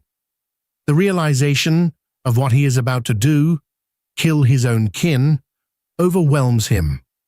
He is gripped by an agonizing moral dilemma, a profound crisis of conscience. He questions the purpose of such a war, the value of a kingdom won at such a horrific cost. You feel his despair, his sudden, overwhelming paralysis. It's the moment when the abstract idea of war crashes head-on with the brutal reality of fratricide. This moment of profound doubt, of a hero utterly broken by the impending slaughter of his own family, sets the stage for one of the most profound philosophical dialogues in human history, the Bhagavad Gita. Krishna, acting as Arjuna's charioteer, begins to instruct him, not just in strategy, but in the very nature of duty, action, soul, and divinity. The Battle of Kurukshetra is about to begin. But first, a battle of the soul must be fought within Arjuna himself. The clamor of the armies fades as the divine discourse begins, a quiet yet world-altering conversation. You've just witnessed Arjuna, the peerless archer, paralyzed by an unbearable moral crisis on the precipice of the Kurukshetra War. His bow, Gandiva, has slipped from his grasp, and his heart is filled with despair at the prospect of slaying his own kinsman. It's a moment that transcends mere battlefield anxiety. It's a profound existential dilemma, one that has echoed through the ages. The fate of the battle, and indeed the world, hangs precariously on his decision. It is at this critical juncture that Krishna, Arjuna's charioteer, reveals himself not just as a wise counselor, but as a divine guide, initiating the profound dialogue known as the Bhagavad Gita. Imagine yourself nestled in the chariot with them. The roar of the impending battle fading into a background hum as Krishna begins to speak. He doesn't offer a simple pep talk or a motivational speech. Instead, he delivers a timeless discourse on dharma, karma, the nature of the soul, and the path to spiritual liberation. It's a philosophical masterclass, unfolding amidst the most brutal of settings. You feel the weight of his words, each one a profound truth that cuts through Arjuna's confusion and sorrow. Mainstream historical fact. The Bhagavad Gita is one of the most revered and influential texts in Hinduism, offering philosophical insights that extend far beyond its narrative context. Krishna starts by addressing Arjuna's grief and confusion. He explains the eternal nature of the soul, asserting that no one truly dies. The soul merely casts off worn-out bodies like old clothes. He tells Arjuna that as a kshatriya, a warrior, his duty, dharma, is to fight for righteousness without attachment to the results.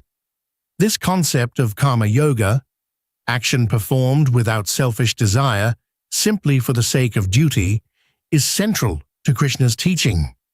He urges Arjuna to transcend his personal grief and act according to his higher duty, emphasizing that inaction in the face of unrighteousness is a greater sin. It's like being told that your job is to clean a really messy room, and even though you don't want to, it's your absolute cosmic duty, and by doing it selflessly, you gain spiritual merit. You hear Krishna explain that the wise mourn neither for the living nor for the dead. He stresses the impermanence of the body and the permanence of the Atman, the true self.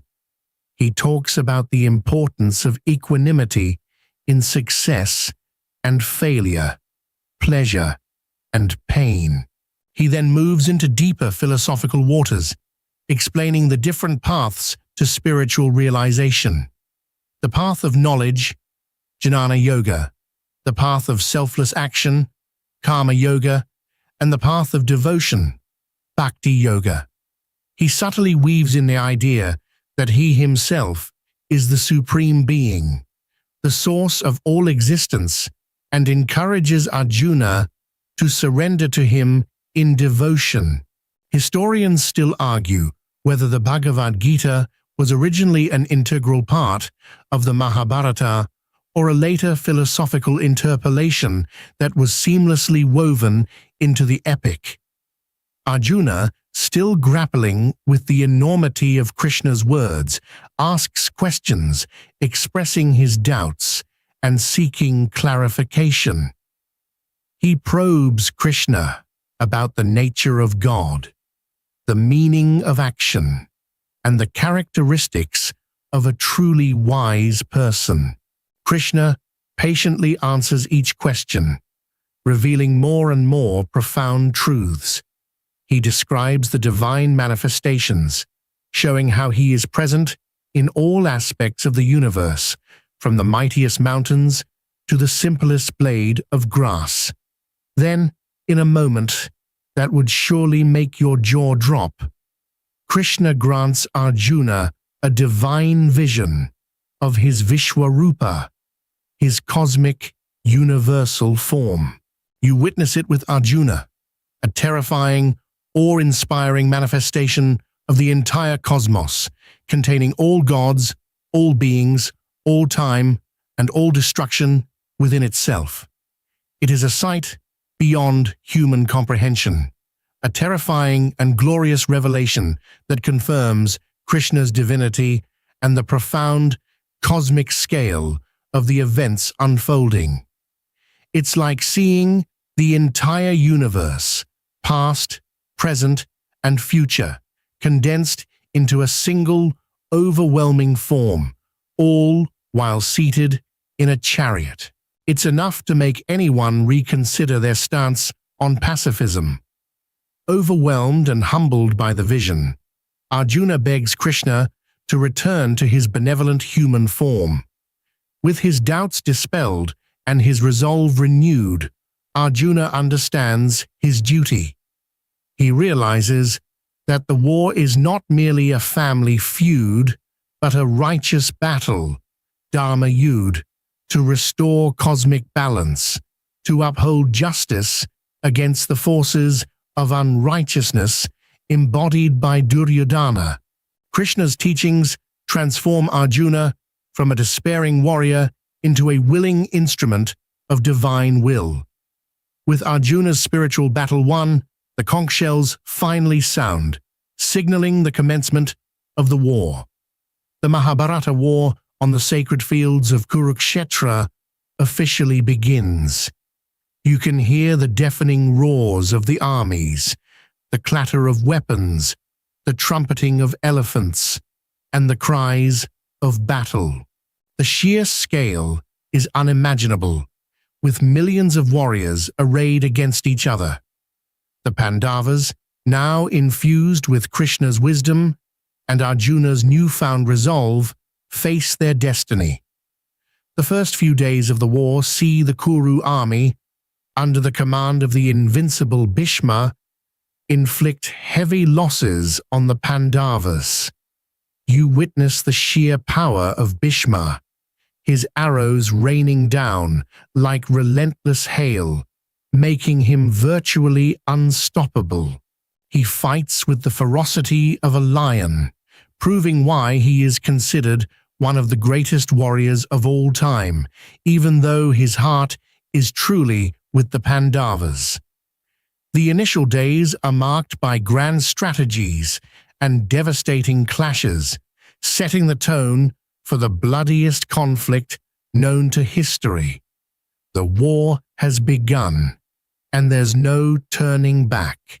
You've just been privy to the profound spiritual awakening of Arjuna on the battlefield of Kurukshetra, the divine wisdom of the Bhagavad Gita settling his moral turmoil.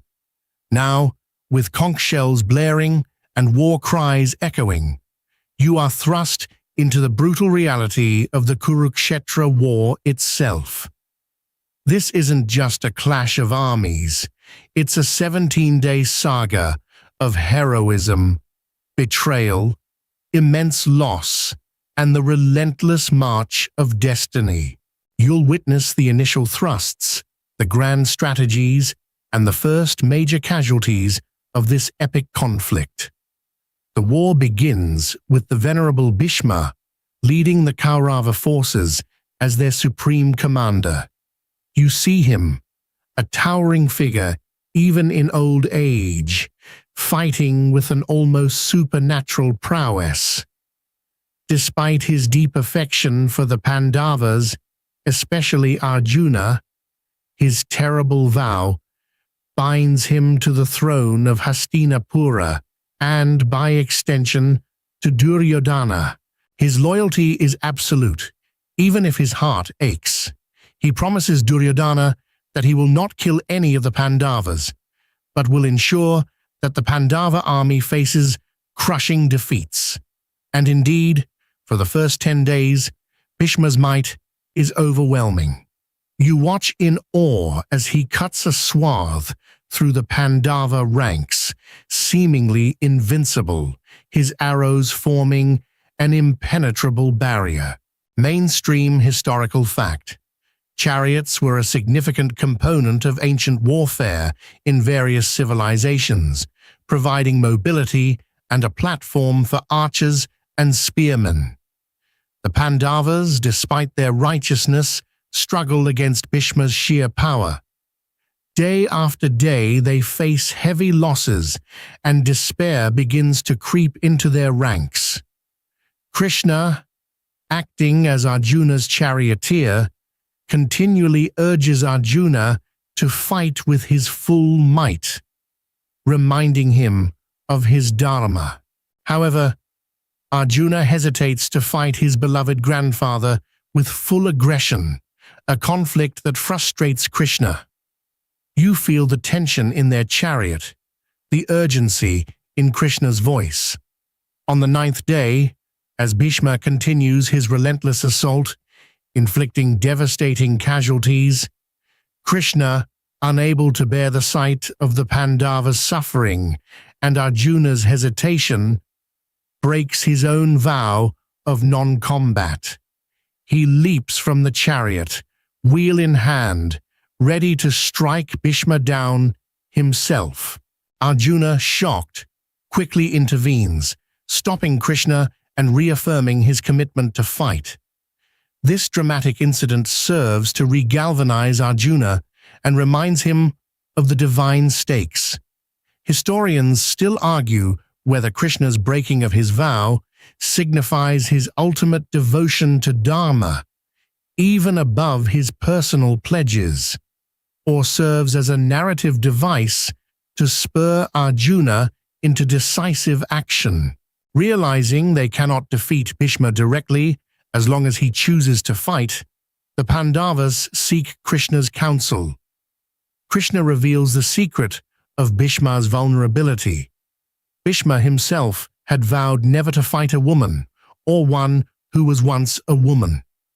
This points them to Shikhandi, a warrior in the Pandava army who was born female and later transformed into a male. This is a complex, almost tragic loophole in Bhishma's code of honor. On the 10th day, Arjuna positions Shikhandi in front of his chariot, using him as a shield against Bhishma. Seeing Shikhandi, Bhishma drops his weapons, refusing to fight.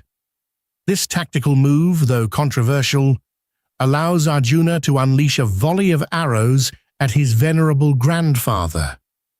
You witness the tragic sight of Bhishma, pierced by countless arrows, falling from his chariot. But he doesn't die.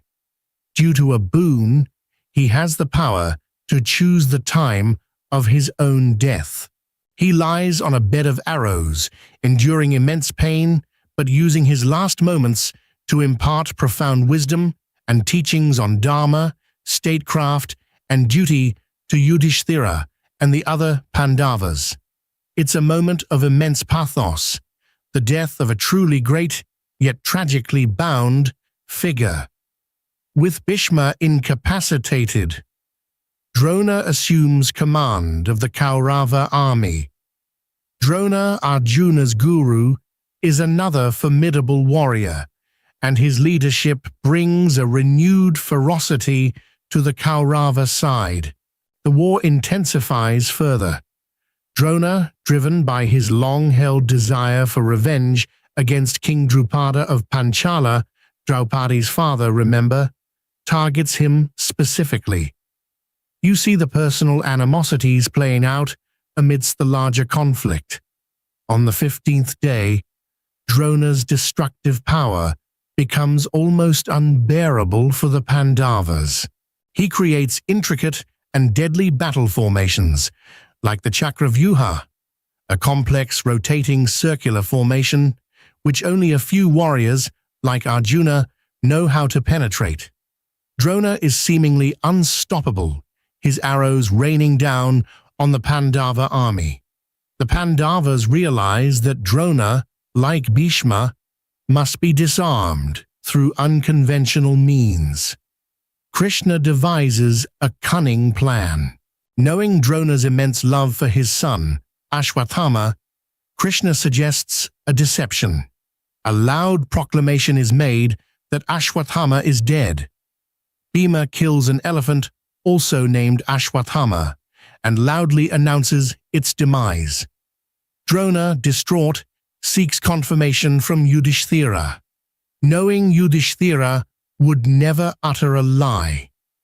Yudhishthira, instructed by Krishna, confirms that Ashwathama is dead, but then very softly adds, "the elephant." The final part of the sentence is drowned out by the blowing of a conch shell orchestrated by Krishna, ensuring Drona only hears the devastating first half. You feel the morally dubious nature of this act, a stark reminder that even the righteous sometimes resort to deceit in war. Overwhelmed by grief and believing his son is truly dead, Drona drops his weapons and sits in meditation on his chariot. Seizing this moment of vulnerability, Drishtadyumna, fulfilling his vow of vengeance, decapitates Drona. It's a shocking, brutal end for the great guru, a moment that solidifies the moral ambiguities of the war.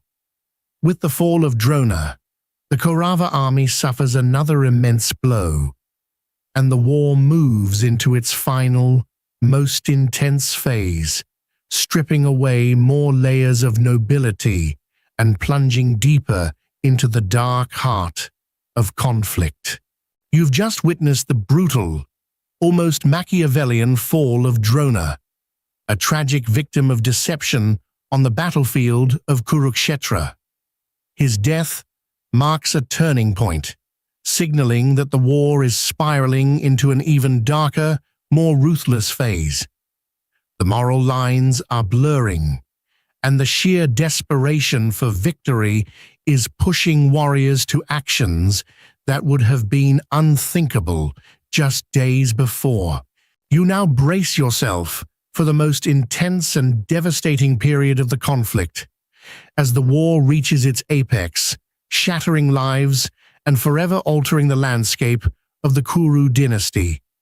With Bhishma incapacitated and Drona fallen, Karna is finally appointed the supreme commander of the Kaurava army.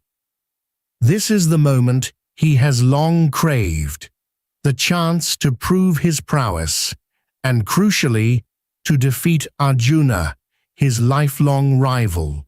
Karna, remember, is Kunti's firstborn, abandoned at birth and raised as a charioteer's son, a secret known only to a few.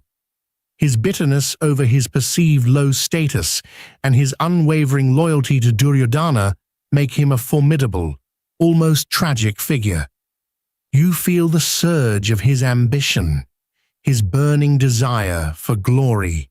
Mainstream historical fact: the concept of social status and its impact on opportunities and recognition was a pervasive aspect of many ancient societies, often determining one's place and destiny. Karna enters the battle with ferocious intensity. He is a warrior of immense skill, matched only by Arjuna, and his presence immediately shifts the tide of the war.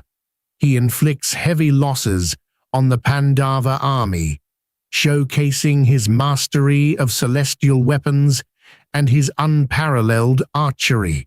You witness the ferocity of their clashes, the air thick with flying arrows and the thud of powerful blows.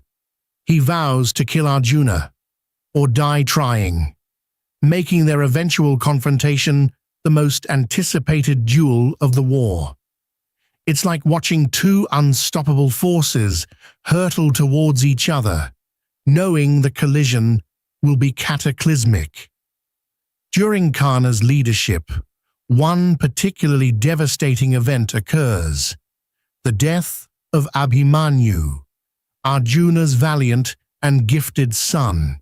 Abhimanyu is a master of warfare, having learned the art of breaking into the Chakravyuha, the complex circular formation, from his father while still in the womb. However, he doesn't know how to break out of it. In a desperate tactical move by the Kauravas, Abhimanyu is lured into the formation. Once inside, he fights with astonishing courage and skill, single-handedly defeating many great Kaurava warriors.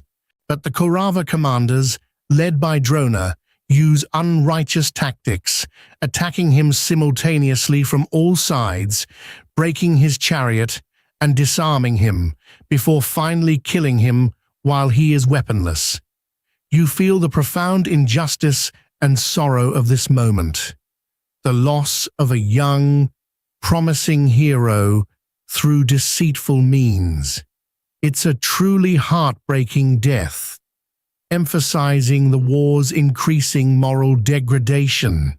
Historians still argue whether the detailed descriptions of specific battle formations like the Chakravyuha are historical accounts of ancient military strategy or literary flourishes, enhancing the epic's drama and highlighting a warrior's unique skills. Arjuna is consumed by grief and rage upon learning of his son's unrighteous killing.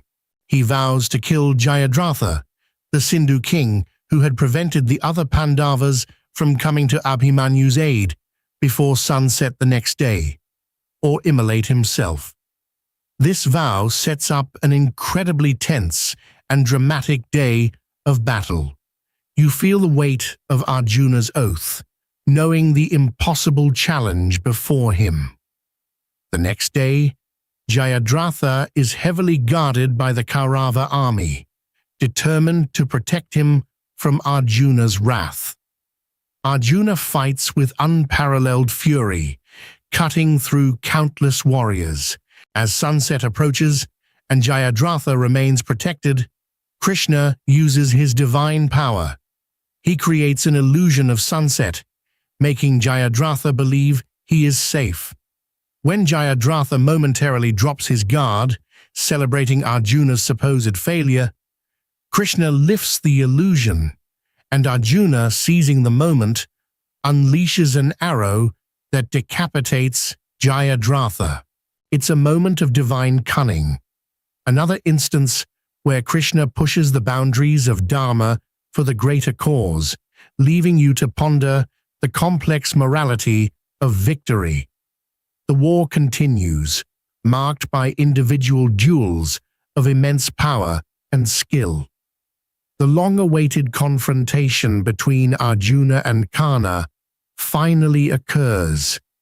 You witness their epic clash, two of the greatest archers in history, each unleashing celestial weapons with devastating power.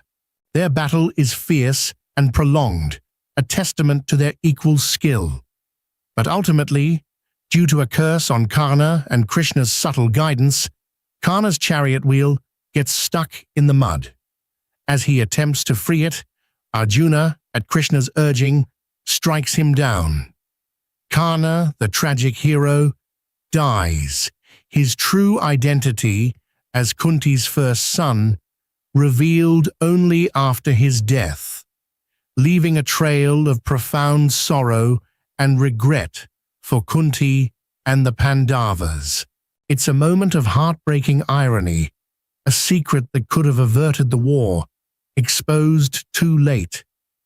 The war also claims the lives of many other great warriors. Duryodhana's most loyal and fierce brother, Dushasana, is killed by Bhima, who fulfills his terrible oath from the dice game, tearing open Dushasana's chest and drinking his blood. You feel the visceral horror, the raw vengeance of this act, a promise grimly delivered. This act, while horrifying, serves as a brutal retribution for Draupadi's humiliation. The war drags on, a relentless grind of death and destruction. The battlefield is littered with bodies, and the air is thick with the cries of the wounded and the lamentations of the living. On the 18th and final day, the scale of destruction is almost absolute. Only a handful of warriors remain standing on both sides. The Pandava army, though victorious, is decimated, their triumph overshadowed by immense loss. The Kauravas are virtually annihilated, with only a few survivors. The cost of ambition and hatred is laid bare on the blood-soaked fields of Kurukshetra. The war ends not with a cheer, but with a profound silence, a heavy quiet born from the immense, unspeakable sorrow of the survivors. You've just witnessed the brutal, soul-searing culmination of the Kurukshetra War, an 18-day cataclysm that left millions dead and the Kuru dynasty in ruins. The battlefield, once teeming with life and the thunder of chariots, is now a silent, gruesome tableau of death. The air, thick with the stench of iron and despair, whispers of countless lost lives. While the Pandavas stand as the nominal victors, there is no joy in their triumph, only an overwhelming sense of loss and profound grief. This is the heavy, agonizing period of post-war grief, where the true cost of victory becomes agonizingly clear. Imagine the survivors trudging across the desolate battlefield. You see Yudhishthira, the righteous king, utterly broken by the carnage. His victory feels like an unbearable defeat. He is consumed by sorrow, questioning the very purpose of his adherence to dharma if it led to such widespread destruction and the loss of all his kin. He sees the faces of his fallen relatives, his gurus, his cousins, all those he loved and respected, and the weight of their deaths presses down on him like a physical burden. Mainstream historical fact. The psychological toll of warfare, including survivors' guilt and profound grief, is a well-documented phenomenon across human history.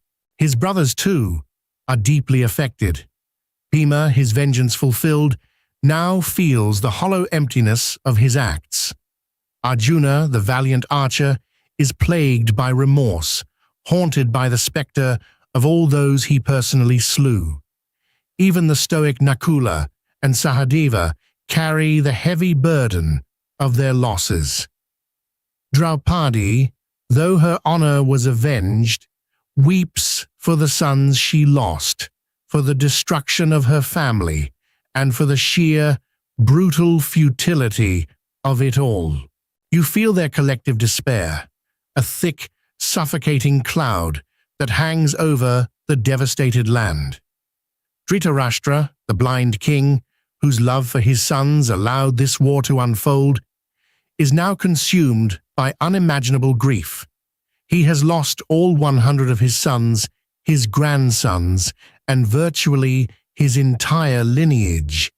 You see him, a broken man, lamenting his tragic choices, his once blind eyes now metaphorical windows to an even deeper, soul-crushing darkness.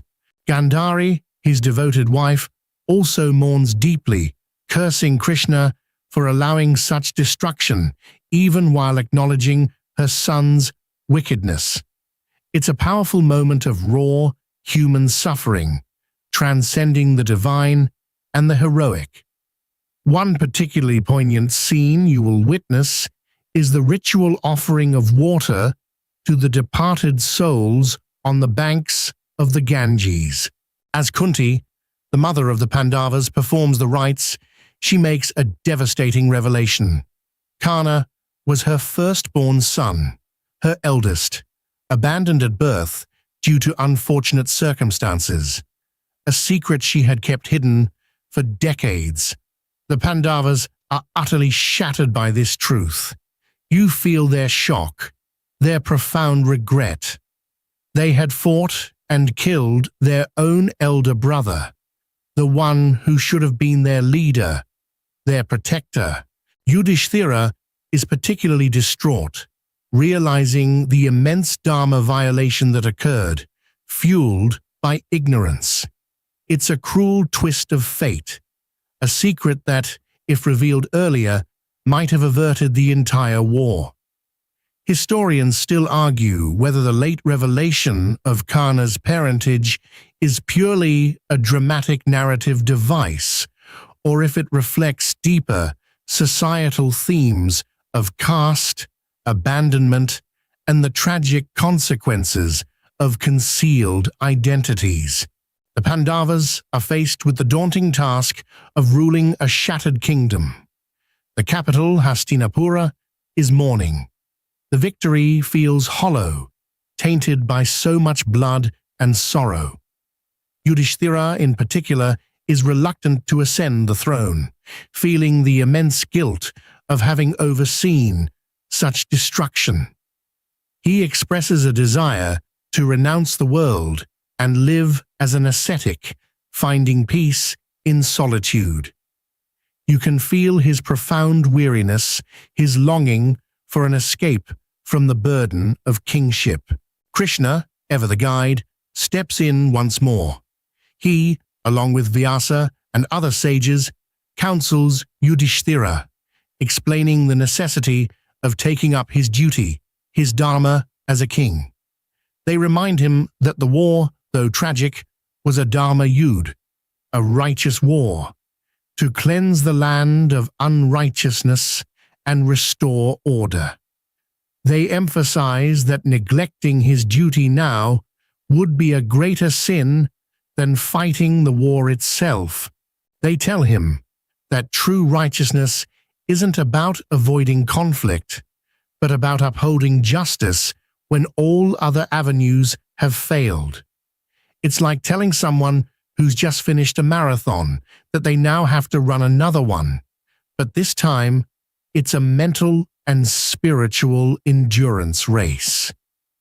It is during this period that the dying Bhishma, lying on his bed of arrows, imparts his final, timeless instructions to Yudhishthira. He speaks for days, offering profound wisdom on statecraft, governance, dharma, justice, morality, and the duties of a king. These teachings, collectively known as the Bhishma Parva in the Mahabharata, are a testament to his profound knowledge and a final act of service to his lineage. You feel the weight of his words, a dying sage pouring out a lifetime of wisdom for the benefit of the new king. After imparting all his knowledge and seeing the winter solstice arrive, Bhishma, at his chosen moment, peacefully leaves his mortal coil. His death marks the passing of an era, a final farewell to the old guard. Finally, after much persuasion, Yudhishthira reluctantly agrees to ascend the throne of Hastinapura. He is crowned king, not with joy and celebration, but with a heavy heart, surrounded by the ghosts of the fallen. His reign begins under the shadow of immense sorrow, a stark reminder of the immense cost of the war. The immediate task now is not conquest, but healing, not expansion, but restoration. You feel the deep, pervasive sadness that settles over the kingdom, a collective trauma that will take generations to overcome. The ultimate victory has been achieved, but at a price that leaves no one truly victorious. You've just witnessed the profound sorrow and reluctant ascension of Yudhishthira to the throne, a victory so costly it feels like a defeat.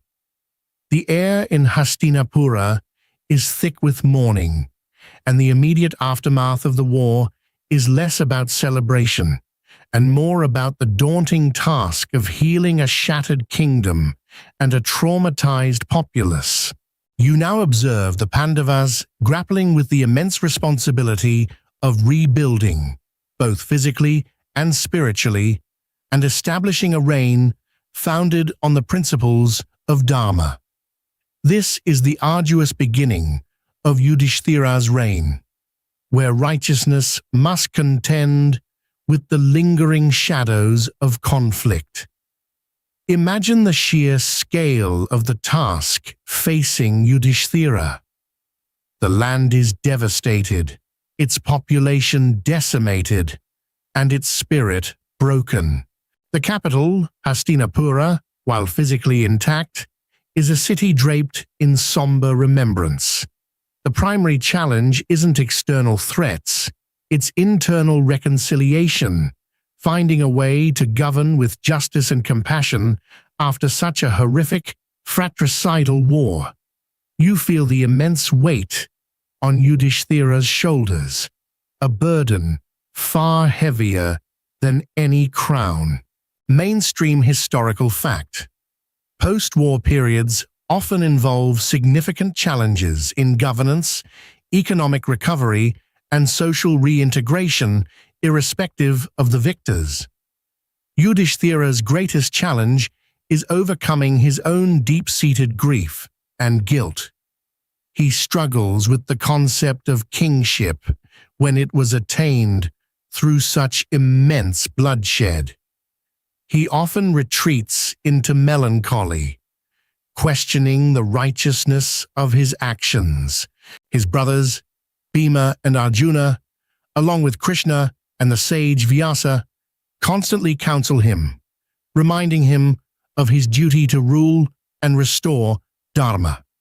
They impress upon him that the sacrifice of so many lives would be in vain if he abandoned his responsibility now. It's like trying to convince someone who's just run a marathon to immediately start organizing the next Olympic Games, but with existential dread as their primary training partner. One of the first acts of his reign is to establish order and justice. Yudhishthira, with the guidance of Vidura and the continued, though less direct, influence of Krishna, begins to administer the kingdom with fairness and equity. He prioritizes the welfare of his subjects, striving to alleviate their suffering and rebuild their lives. You see him holding court, listening patiently to grievances, and issuing judgments that reflect his unwavering commitment to righteousness. He understands that true governance is about serving the people, not simply holding power. The presence of the blind King Dhritarashtra and Queen Gandhari in the palace presents a unique challenge. They are the Pandavas' elders, but also the parents of their sworn enemies, responsible indirectly for the war. Yudhishthira, ever respectful, treats them with the utmost reverence and care, despite their past.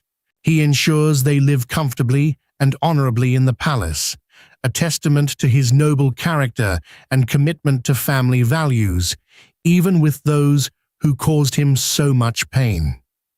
This act of compassion helps to slowly, painstakingly begin the process of healing within the shattered Kuru family.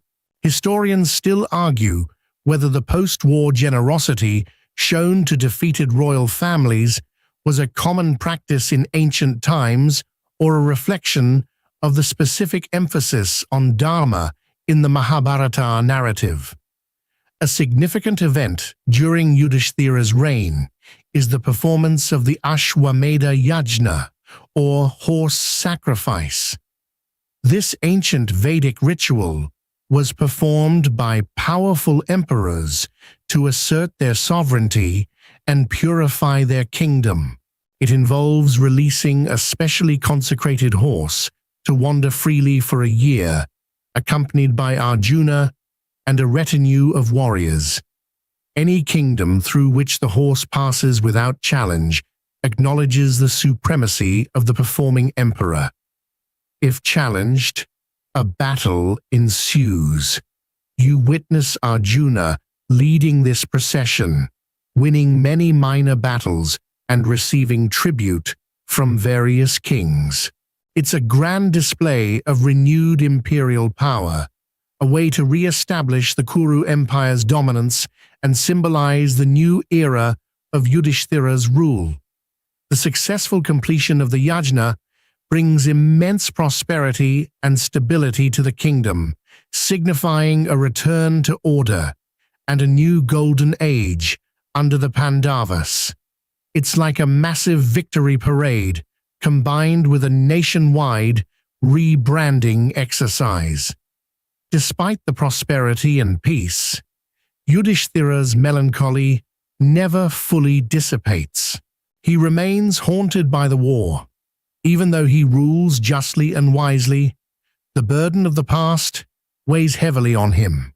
He seeks solace in spiritual discussions, constantly striving to understand the deeper meaning of dharma and the purpose of suffering. You observe his quiet contemplation, his internal quest for peace, amidst the external trappings of power.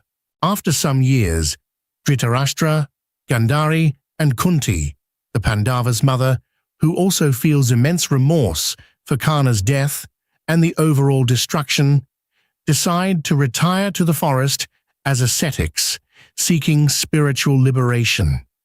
They desire to live a life of penance and meditation, shedding the burdens of their past. Yudhishthira, deeply saddened by their departure, reluctantly grants their wish. You watch them leave, old and weary, seeking peace in the quiet embrace of nature. This departure marks another transition, a quiet shedding of the old generation's grief. After several years of severe austerities, they perish in a forest fire, fulfilling their path of renunciation. Vidura, the wise and righteous half-brother, also renounces the world and joins them, eventually dying peacefully in the forest, merging his soul with Yudhishthira's. Sanjaya, the charioteer, who narrated the entire war to Dhritarashtra, also leaves to live an ascetic life.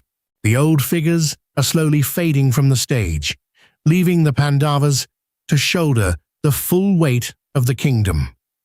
Yudhishthira's reign continues for many years, marked by peace, prosperity, and unwavering adherence to dharma. He ensures that justice is upheld, learning is promoted, and the welfare of his subjects remains paramount. The kingdom slowly but surely recovers from the devastating war, a testament to the Pandavas' righteous rule and the healing power of time. You see the land flourish once more, the scars of war slowly fading, replaced by the vibrant hum of a revitalized society. It's a period of stability, a much-needed respite after the preceding storm, preparing the way for their eventual final journey. You've just witnessed Yudhishthira's long and righteous reign, a period of meticulous rebuilding and a quiet, steadfast adherence to dharma that brought peace and prosperity back to a shattered land. The scars of Kurukshetra have begun to fade, replaced by the gentle hum of a recovered society. Now, as time marches onward, you approach the twilight of the Pandavas' lives, a poignant and deeply symbolic journey that speaks to their spiritual culmination and the ultimate destiny of mortals. This is the period of their ascension to heaven, a final, epic pilgrimage. After many decades of ruling Hastinapura with unparalleled justice and wisdom, the Pandavas sense that their earthly mission is drawing to a close.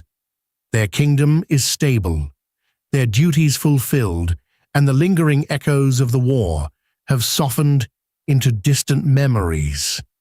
You feel the profound serenity that settles upon them, a quiet acceptance of their mortality and a readiness for their ultimate spiritual journey. It's like reaching the end of a very long, challenging project and knowing it's time for a well-deserved cosmic retirement. Mainstream historical fact: the concept of renunciation and embarking on a spiritual journey in old age, known as vanaprastha and sannyasa, was an established phase of life in ancient Indian traditions. Yudhishthira, with the unanimous consent of his brothers, decides it is time to abdicate the throne. He crowns Parikshit, Arjuna's grandson, the son of the valiant Abhimanyu, who was killed in the war, as the new king of Hastinapura. Parikshit, though young, is virtuous and capable, ensuring the continuity of the Kuru lineage. You see the peaceful transfer of power, a stark contrast to the violent battles that once defined their ascension. It's a quiet, dignified handing over of the torch.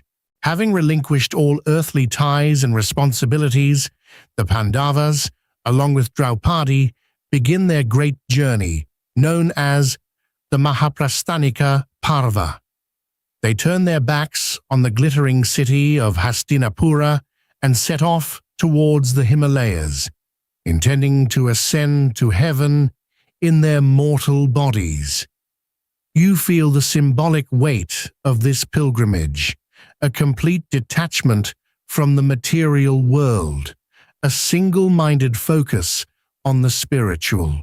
They abandon all their precious possessions, wearing simple ascetic clothes, walking without looking back, their gaze fixed on the distant snow-capped peaks. It's the ultimate minimalist retreat. As they trudge through the harsh, desolate terrain of the mountains, one by one, they begin to fall. Draupadi is the first to fall. Bhima questions why someone as virtuous as Draupadi, who suffered so much, should fall. Yudhishthira, ever the embodiment of dharma, explains that she fell due to a slight partiality she showed towards Arjuna over her other husbands, a subtle flaw in her righteousness. You feel the harshness of this divine judgment, a reminder that even the smallest imperfections are weighed in the cosmic balance. Next to fall is Sahadeva, due to his pride in his wisdom. Then Nakula, due to his pride in his beauty. Then Arjuna, due to his pride in his martial skills and his boastfulness about his prowess. Finally, Bhima collapses due to his pride in his strength and his excessive indulgence in food. With each fall, Yudhishthira offers a reason, revealing the subtle imperfections that, despite their immense virtues, prevented them from reaching heaven in their physical forms. It's a somber, humbling procession, highlighting that even the greatest heroes are not without their human flaws. Historians still argue whether the sequential fall of the Pandavas in this manner is a literal narrative of their physical deaths or a metaphorical representation of shedding worldly attachments and ego before spiritual liberation. Only Yudhishthira continues, steadfast and unwavering, accompanied by a lone, loyal dog. You see his profound resilience, his unyielding commitment to dharma, even when faced with the deaths of all his loved ones. He walks without looking back, without remorse or regret for those who fell, understanding that their fates were a result of their own karmic imperfections. Finally, Yudhishthira reaches the gates of heaven, where he is greeted by Lord Indra, the king of the gods. Indra welcomes him, but tells him he must leave the dog behind. Yudhishthira, however, refuses. He argues that he cannot abandon a creature that has shown him such loyalty, upholding the dharma of compassion even at the threshold of paradise. This act of unwavering compassion towards the humble dog proves his ultimate righteousness. At this point, the dog reveals himself to be Dharma, the god of righteousness himself, testing Yudhishthira's unwavering commitment. You feel the profound significance of this moment, Yudhishthira's final, ultimate test. Yudhishthira enters heaven, expecting to see his brothers and Draupadi. However, he is initially led to a place filled with the Kauravas and Karna, surrounded by glory. Confused and disturbed, he asks where his own brothers and Draupadi are. He is then shown a horrifying hellish realm where his beloved brothers and Draupadi are suffering. Overwhelmed by distress, he refuses to stay in heaven without them, choosing instead to join his family in hell, believing that suffering with them is better than enjoying paradise alone. You feel his profound loyalty, his willingness to share their burden. This, too, is revealed to be an illusion, a final test by the gods. It is shown that the Pandavas and Draupadi had to experience a brief period in hell to atone for their minor sins, like Yudhishthira's slight deception regarding Ashwatthama or Bhima's violence. After this brief purification, they, along with Karna and the Kauravas, who also ascended after their atonement for their sins, finally join the divine realm, transcending their earthly forms. You witness their ultimate liberation, merging with the celestial beings and ultimately with the divine, signifying the culmination of their mortal existence. The narrative of their ascension is a powerful, symbolic ending to their earthly journey, reinforcing the epic's profound lessons about karma, dharma, and the ultimate destiny of the soul. It provides a sense of cosmic justice and spiritual fulfillment, even after such immense earthly suffering. The Pandavas, having played their part in the great cosmic drama, finally find their peace. You've just witnessed the Pandavas' profound and symbolic ascension, shedding their earthly imperfections to merge with the divine. It's an ending that brings a sense of spiritual completion to their individual journeys. But the Mahabharata, as you've undoubtedly gathered, isn't just a story about 5 brothers and a war. It's an incredibly vast and complex tapestry, woven with countless narratives, philosophical insights, and moral dilemmas. You now turn your attention to the epic itself and its enduring legacy, understanding that its influence far transcends the ancient plains of Kurukshetra. This is the contemplation of the enduring legacy of this timeless epic. Imagine sitting by a crackling fire, the glow illuminating ancient scrolls as you reflect on the sheer scale of what you've just experienced. The Mahabharata is not merely the longest epic poem ever written. It is often described as an encyclopedia of ancient Indian life. Mainstream historical fact. The Mahabharata is approximately 10 times the length of the Iliad and the Odyssey combined, making it the longest poem known to exist. It contains within its verses not just the narrative of the Kuru War, but also extensive discourses on philosophy, law, religion, ethics, politics, and the art of governance. It's like a colossal library disguised as a story, offering wisdom on virtually every facet of human existence. You could spend a lifetime poring over its layers and still discover something new. Its core message revolves around dharma, that intricate concept of righteousness, duty, and cosmic law. You've seen how consistently it was challenged, debated, and ultimately upheld throughout the narrative, from Bhishma's unwavering vow to Yudhishthira's agonizing moral quandaries. The epic constantly explores what it means to live a life aligned with dharma, even when it demands immense sacrifice or seems to lead to terrible consequences. It asks you, the listener, to constantly question your own understanding of right and wrong, especially when faced with conflicting loyalties or seemingly impossible choices. It's a philosophical gym for your brain, constantly pushing you to lift heavier moral questions. The characters within the Mahabharata are not one-dimensional heroes or villains. You've encountered their complexities. The blind king Dhritarashtra, paralyzed by love for his wicked son. The benevolent Bhishma, bound by an impossible vow. The arrogant Duryodhana, consumed by envy. The wise Krishna, who acts both as a divine guide and a pragmatic strategist, sometimes bending rules for a higher purpose.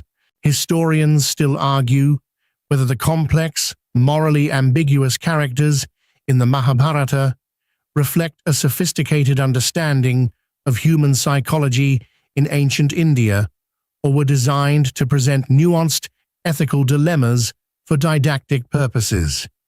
You see their flaws, their triumphs, their moments of weakness, and their profound strength. They are intensely human, making their struggles and lessons resonate across millennia. The epic is also a profound meditation on the nature of war. It doesn't glorify bloodshed, but meticulously details its horrors and devastating consequences. You felt the immense sorrow of the survivors, the deep regret that permeates even the victorious side. It shows that even a war fought for righteousness extracts an unbearable toll, leaving behind deep psychological and societal scars. It's a stark reminder that violence, no matter how justified, always leaves a trail of tears. It asks you to consider the cycles of vengeance and the possibility or impossibility of breaking them. Beyond its philosophical and moral lessons, the Mahabharata has permeated the very fabric of Indian culture. Its stories are told and retold in countless forms: folk tales, plays, dances, songs, and even modern television series and films. Its characters are household names, their dilemmas discussed and debated in everyday conversations. Concepts like karma and dharma, while originating in Vedic texts, are popularized and deeply embedded in the collective consciousness through the epic's vivid narratives. It's the ultimate cultural touchstone, a story everyone knows, even if they've never read a single verse. The story also offers insights into ancient Indian society, its political structures, social customs, family dynamics, and the role of spiritual leaders. While a mythic narrative, it reflects an underlying cultural reality, providing a window into a bygone era. You get a sense of the grandeur of ancient kingdoms, the complexities of royal courts, and the everyday lives of its people, even if those people are occasionally interacting with gods. It's like a historical documentary, but with a lot more divine intervention and dramatically high stakes. Perhaps the most profound aspect of the Mahabharata's legacy is its universality. Despite being rooted in ancient Indian culture, its themes are timeless and resonate with humanity across all cultures and eras. The struggles of duty versus desire, loyalty versus justice, family bonds versus moral imperatives. These are questions that you, and indeed all people, continue to grapple with. The epic offers no easy answers, but it provides a rich framework for contemplation, encouraging you to engage with these questions deeply. It serves as a mirror, reflecting your own moral compass and inviting you to consider your place in the grand tapestry of life. As you conclude your journey through this monumental epic, you are left not just with a story, but with a profound understanding of the human condition, its enduring conflicts, and its eternal quest for meaning. The Mahabharata isn't just history. It's a living, breathing testament to the human spirit, a narrative that continues to teach, challenge, and inspire, reminding you that the greatest battles are often fought not on a battlefield, but within the confines of the human heart.